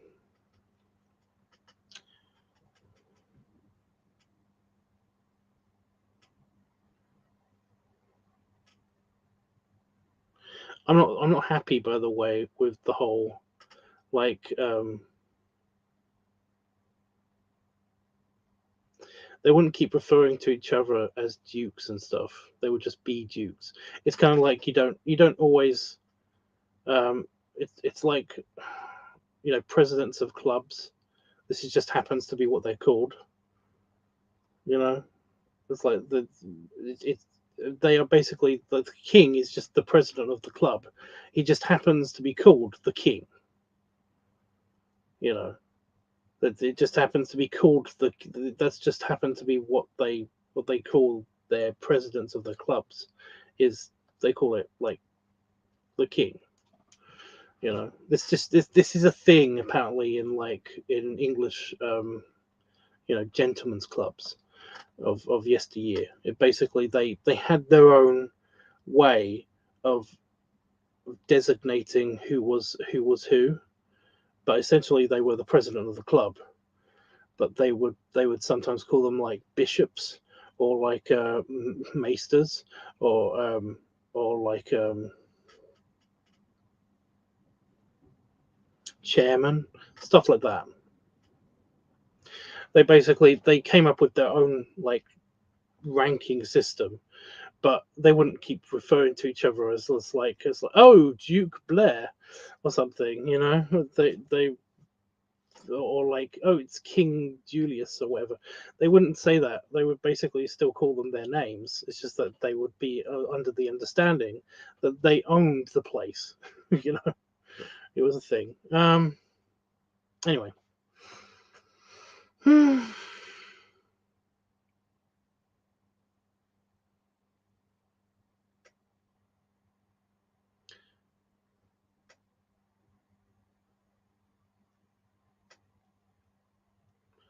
Edward Meaden. I like it, but for the sake of the period and the time, maybe not be named after the king, the actual king. um,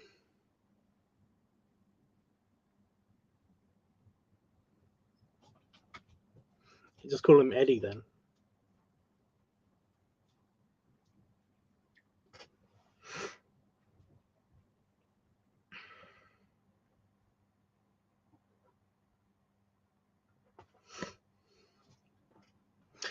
It's really funny because basically he's the king, King Edward, is basically, that's his king name.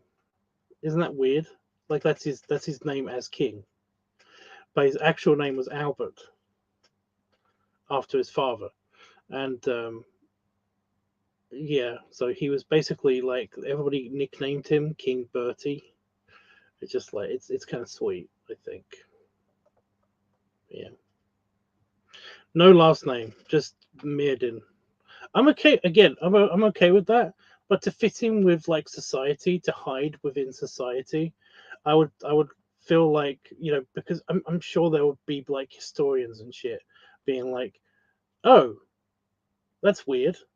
I'm looking up the Arthurian legends, and to see if they match up with contemporary life, and there happens to be a Meerdin, no last name, living in London currently.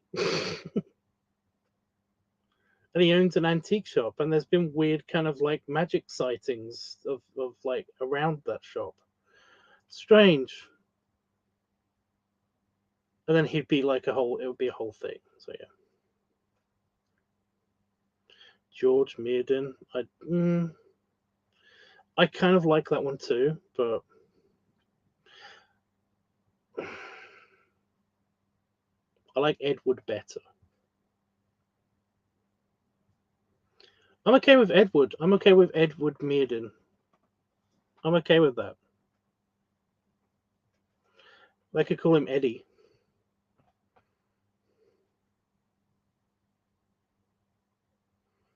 Actually, I was supposed to go like a while ago as well. This is going to be a semi quickie, but I ended up not doing any art again.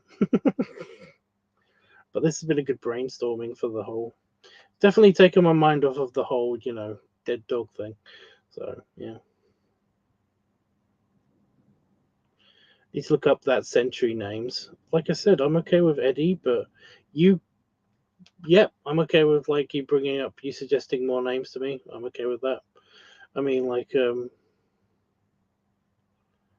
yeah, Angus Meerden, just out of the blue in my head.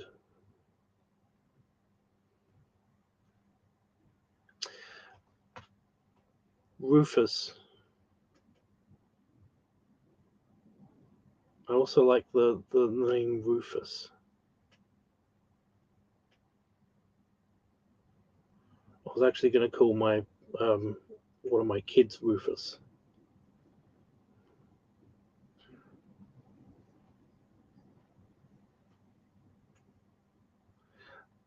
You know what Xavier is short for, right?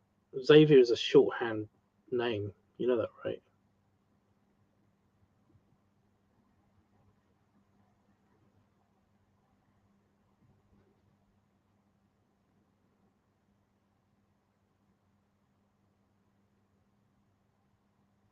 it's just another way of saying Alexander.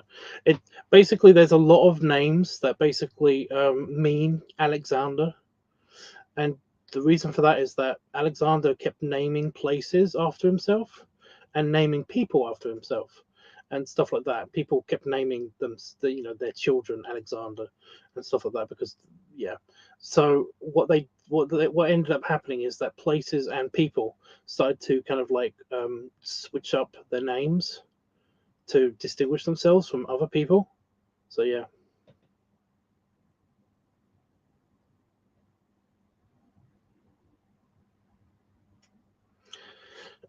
Angus was the word. It was just like it's a fat guy name, you know. Angus is slightly like it's a slightly fat guy name.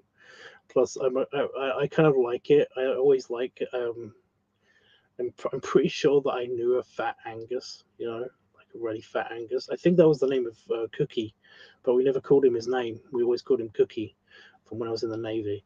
So yeah, he was a big fat guy. But yeah.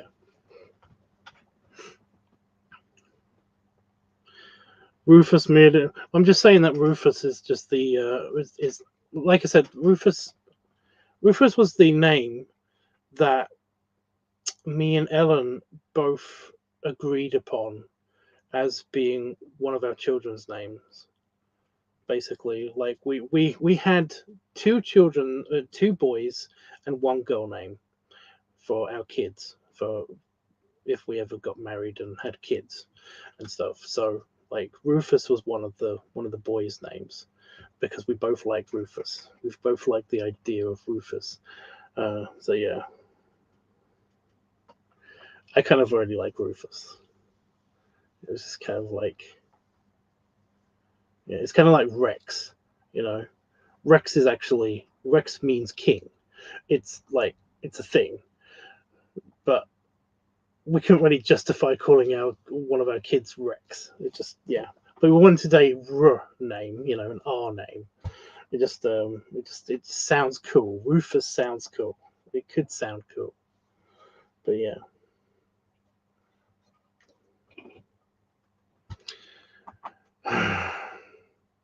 I think she liked it purely because it was the name of one of her dogs when she was a kid.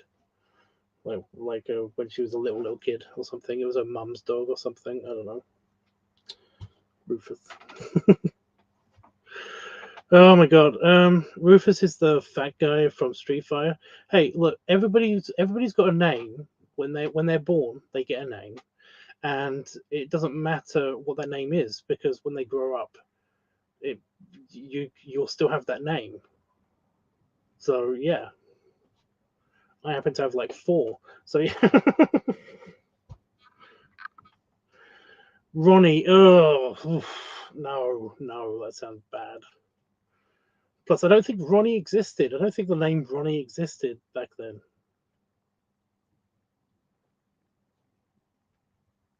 Oh my god, Ed! I'm just sorry. I just realised that Edward is what? What is your name? What is your name? Are you an Edward or are you an Eddie? Because I know people who basically are just Eddie, and it's like that's weird because Eddie is short for Edward. So yeah.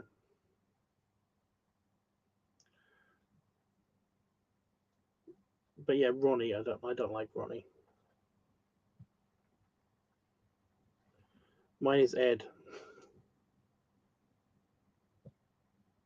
Is it just Ed? Really? Like seriously, just Ed? That's kind of cool if that's the thing. Like Ed and Double D, you know, Ed and Eddie.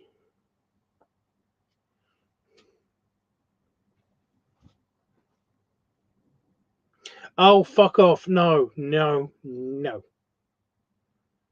no.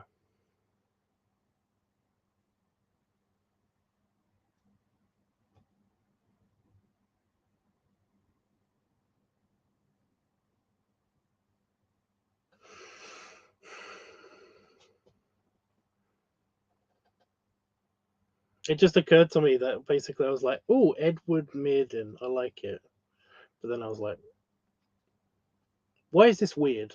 This is there's something off about this, and it's like, oh yeah, because Ed, Ed's the one that said that wanted it. So yeah, you're an Edward. Okay, no.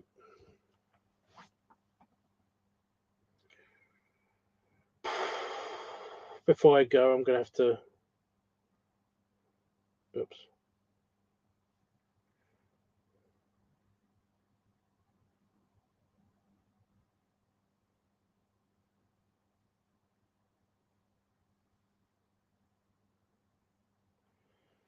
Got to play some music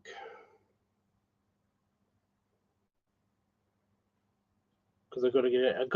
I gotta get us. Oh my god! I'm just gonna say it. I'm gonna share my pain. I've got the Ed and Eddie soundtrack playing in my head now.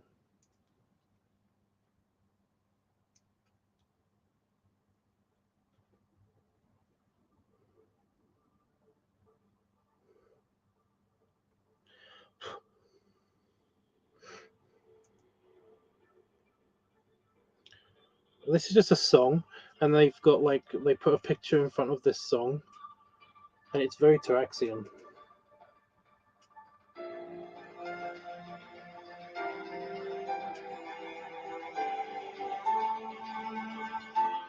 But yeah, I had this stuck in my head earlier, and it's cool because I like the song.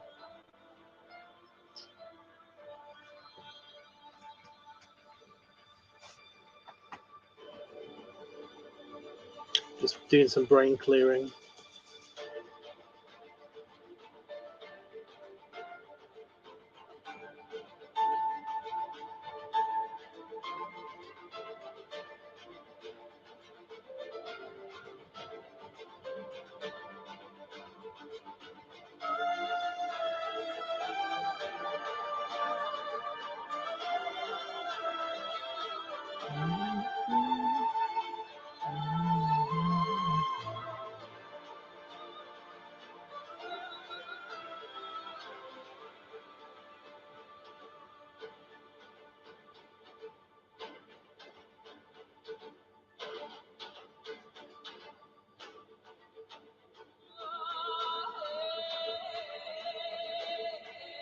Stop it! Stop telling me that about Ed and Eddie. I'm trying to clear my brain of that.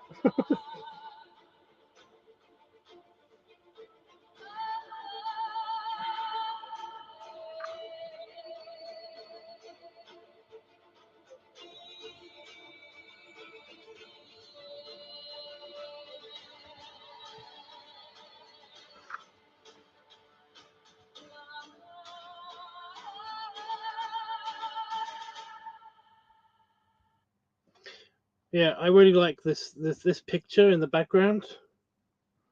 Like I said, I really like this. It's very Taraxian because Taraxians, the humanoid Taraxians, they wear metal, and they always get like chided about it because of the whole, it's like, why are you in your armor and stuff like that? It's like, actually, it's just what I'm wearing. It's just in fashion. It's just Taraxian fashion. We like to wear metal. It's like, but why? It's like, because we're immune to lightning strikes, we don't really need thermal protection. Like, it's either this or nothing. And it looks cool. Plus, I can have like magnetic stuff, and I like all my jewelry. It's magnetic. It's really cool. I like it. Do you not like it? They always get like this crap about like it's like you should wear like something softer and warmer. It's like, why? This looks badass. It's like, also we can fly. Fuck you. you know. But yeah, it's a really cool picture, and I like the Wolven Taraxians. They often don't actually have pointed up ears, but they can do that with their ears. So they don't really look like that, but that's about the right size comparison. The Wolven Taraxians are really big, so this could be like a family unit of Taraxians. It's very cool. In case you didn't know, the Taraxians are like a species. They're aliens. they're not. It's not like a, you know, fantasy. It's not science fantasy. It's science fiction. Um, they're a group of aliens. They're a multi-species race. In other words, basically, on the planet that they evolved on, two dominant species emerged, and one of them is dogs. These giant woven creatures that have wings. They actually have wings and forward paws, so that's cool. And a humanoid version of the dogs. They do actually have like some more woven tendencies. Like, you know, instead of our nose, they actually have a slightly darker, flatter nose, kind of like a dog's, um, and stuff. But they are basically just people. And also, there's like another race, which is the artificial intelligence that the wolves actually made. So yeah, it's kind of like there's like three dominant species on that planet, and they're badass, and they're called Taraxians, and they're awesome. But yeah, so it would be really cool because like this is like a common occurrence. It's just a common sight that you'd see with the Taraxians. So if you see a Taraxian on a planet somewhere, they probably look like that. And if you're wondering about the AIs, they're spaceships. They're the AI. They put them in spaceships. Well, they put themselves in spaceships.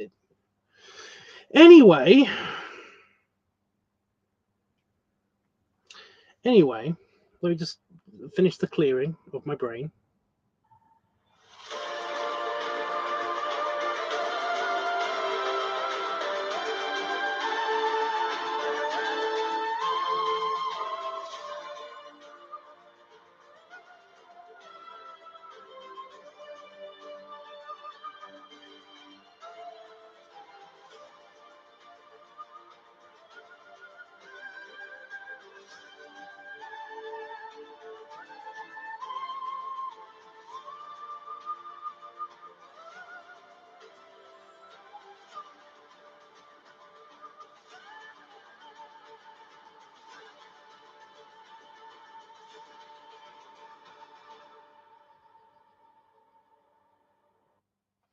So I like that track. It's good.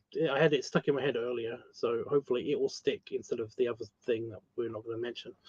Right. So it's Edward Mid. I'm okay with that, but but I don't mind you brainstorming a bit more on it. If you're uncomfortable with it, I'm okay with that so far. But yeah, I like to. It's Torax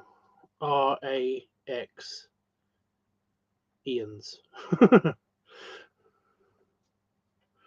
Yeah, it's basically the Taraxians actually are kind of annoying because their name changes with whatever ruling family happens to be in power.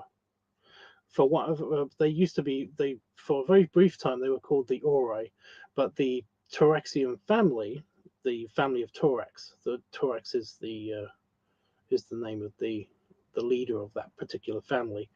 Um, Basically, he saved the planet, so they named the species after him. They named their civilization after him. So they're the Taraxians. It's kind of like the Edwardians, the Elizabethans, the what are we now? What are we now? I don't know what we are now. Toraxean. I think that's what it. I think that's how you spell it. Again, I'm bad because I can't. I'm dyslexic. I can't spell things out unless I'm actually typing them. You know. That looks right. That looks better. It's Torax after the guy, and then Ian. So yeah, they were called the Ori at one point because the well, Oren was the leader of his family, and he was briefly in power um, before he got killed. So it was a whole big thing. It was kind of epic the way that he died, but yeah. He was a good guy. He didn't get killed by the people or anything. He got killed by a person. it's a little bit of spoilers of how he died, but yeah. But yeah, the Toraxians, like Torax saved the planet, and his family basically were really good rulers for a long period of time, and then basically their family line was thought to have ended, and then the Ori basically took over. So they were called the Ori for a little bit before Stargate took it over with that name. And then they went back to being Toraxians again after the Orion family was destroyed, and basically the Toraxians were found again. So then the Toraxian storyline is huge. It's huge. It goes on for fucking ever, and it's awesome. But yeah, it's really really cool. But yeah, I could go on and on about them. I got tons of their spaceships that I designed and stuff. Yeah, even their capital city is somewhere. I don't know where that is. I've got the physical copy of it, but I don't know if I actually scanned that into my computer. But yeah, I could talk forever about the Toraxians. They're awesome.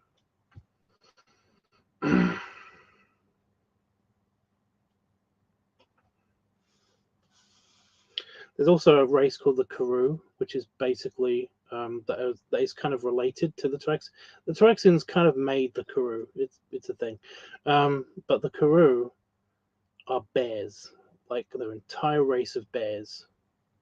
They've all got mustaches and they have chin tattoos. From a little while ago when they had like a caste system almost. It wasn't really a true caste system, but basically your profession was kind of on the design of the tattoo. It was awesome. I'm just Ed. That's my species name. No, you're a Homo sapien sapien. I didn't know why it was named sapien sapien. I think it's because it was Homo sapien, and then we became Homo sapien sapien because of the Neanderthals or something. Like we were Homo sapien, and then Neanderthal DNA got mixed in with Homo sapien DNA, but the Homo sapien DNA is the dominant DNA, which means that we're Homo sapien sapien. If we were Homo sapien Neanderthal, then basically that would be a mix of 50-50, you know? But it isn't, because we only got a little bit of Neanderthal in us. Some more than others. So yeah. Or if you want to go by, space rules, we're Terran. You're a Terran. Isn't that cool? I feel like that's a cool name. That's a way cooler name for our species than, well, that kind of means that anything from Earth is a Terran, though. That's the problem. Do you know why we're called a Terran? We're called Terrans. Do you know why that's a thing? It's really cool, and not many people know this, and it's so annoying because, it should be common knowledge because it's what planet you're from. We're called Terrans, and every species that lives on Earth is called Terrans because we're on planet Terra. That's the name of the planet. We're on a planet named after Thea.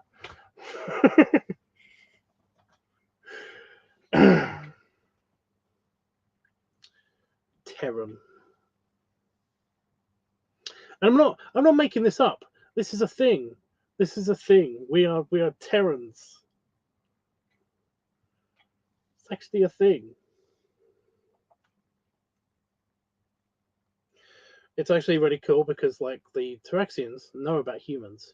And this pattern on my hand, you see these lines and everything, it makes kind of an M symbol. Like if I do this, it makes kind of an M. You know, that's the symbol for humans for Taraxians.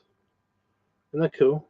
The Taraxian symbol, by the way, is a T, and not because Taraxians. It's just that in their language, that's like that represents their species. That just does. So, yeah. It's on the front of my book. It's very, very vague, but that's the Taraxian symbol, the T.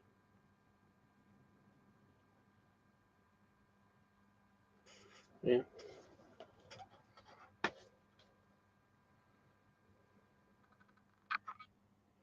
Why do you look like you're gonna slide off of there? Whatever. Right, I'm gonna go now. I've been on for more than 2 hours. I thought I wasn't gonna be here, but yeah. Oh, I thought I wasn't gonna be on for more than this time, but yeah. Stop it.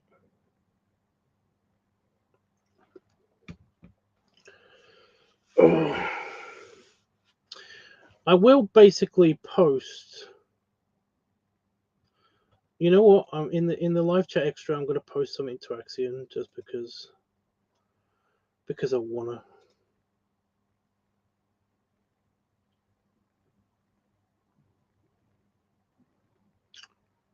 Just because I wanna.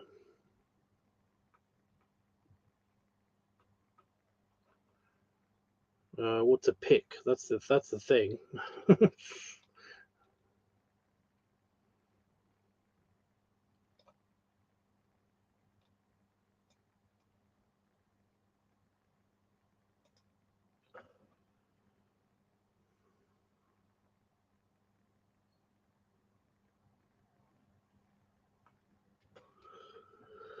Oh, I got a attraction spaceship design.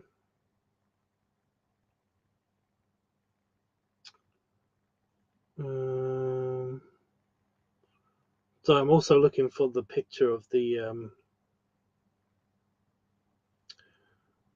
There's like the capital city on Taraxia. It's basically like, or Terrakia. So yeah,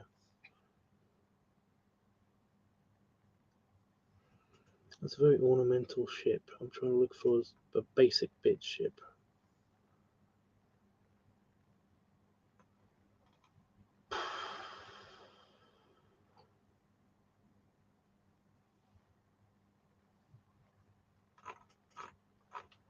I drew a dog.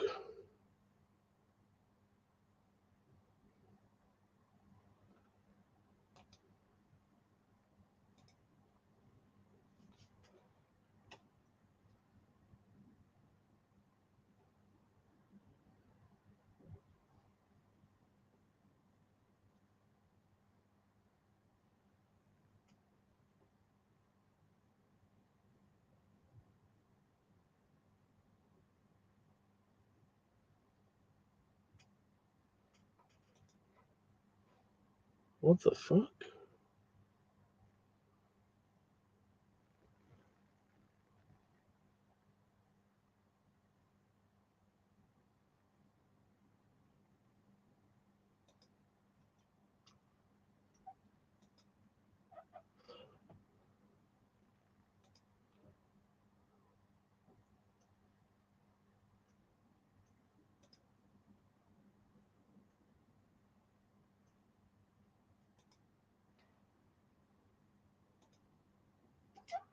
Okay, I don't know if any of these are gonna make it, but random dump of pictures of some Taraxian stuff.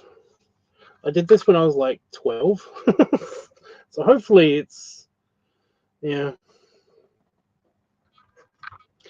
I did it when I was like 12. Stuck it to my wall, and then basically with blue tack, and then took some pictures of it before I took it down. So yeah. You'll be saving the picture of Five's owner for reference. I'm okay with that. He is hot. I will admit that. That's what I'm aiming for when I'm like. 45, 50. I don't know how old he is. But yeah.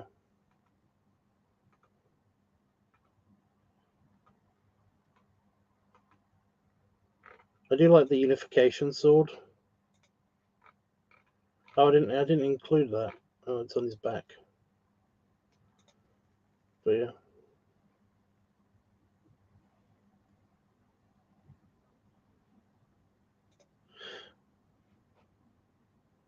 Oh, the picture of the of Torax. That's what he looks like. It's the guy, the portrait of the guy. If it looks like he's short, it's because Toraxians are only about 5 foot tall, and there's a reason for that. Their planet is like 8 times the size of Earth, so its gravity is increased. So basically, they're all short. They're all slightly shorter than humans. But yeah. If you go by Superman logic, they also like, yeah, they get they have super strength and shit as well. But yeah, probably not. Anyway, right, I'm off. I'll probably be back tomorrow. I don't know what state I'm in. If I'm not back, it's because I'm slightly emotionally devastated. So yeah, but I'll try.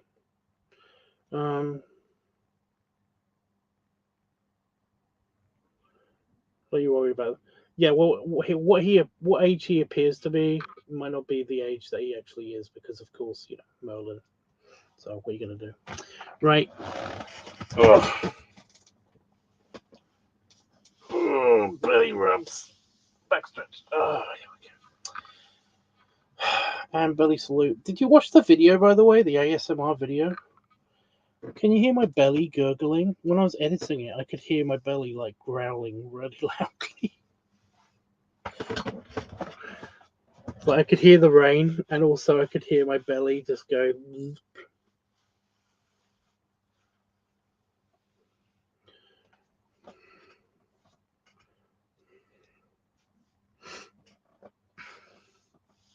I don't know. Can you manipulate the? Can you change the weather?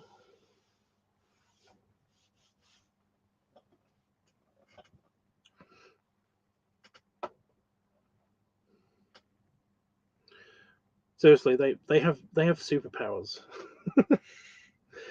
It's not just that they're super strong because of the planet gravity, but Taraxians like naturally, you know, they basically can enhance this ability with technology, but they have the ability to manipulate two states of matter. So in other words, they can they're kind of telekinetic, but only to gases and liquids. Because they're not that mentally strong. They're not that mentally advanced. They can be if they basically have the right kind of technology with them. But yeah. But this means that they can actually control the weather just natively. But it also means that they can fly because they can manipulate the air around them.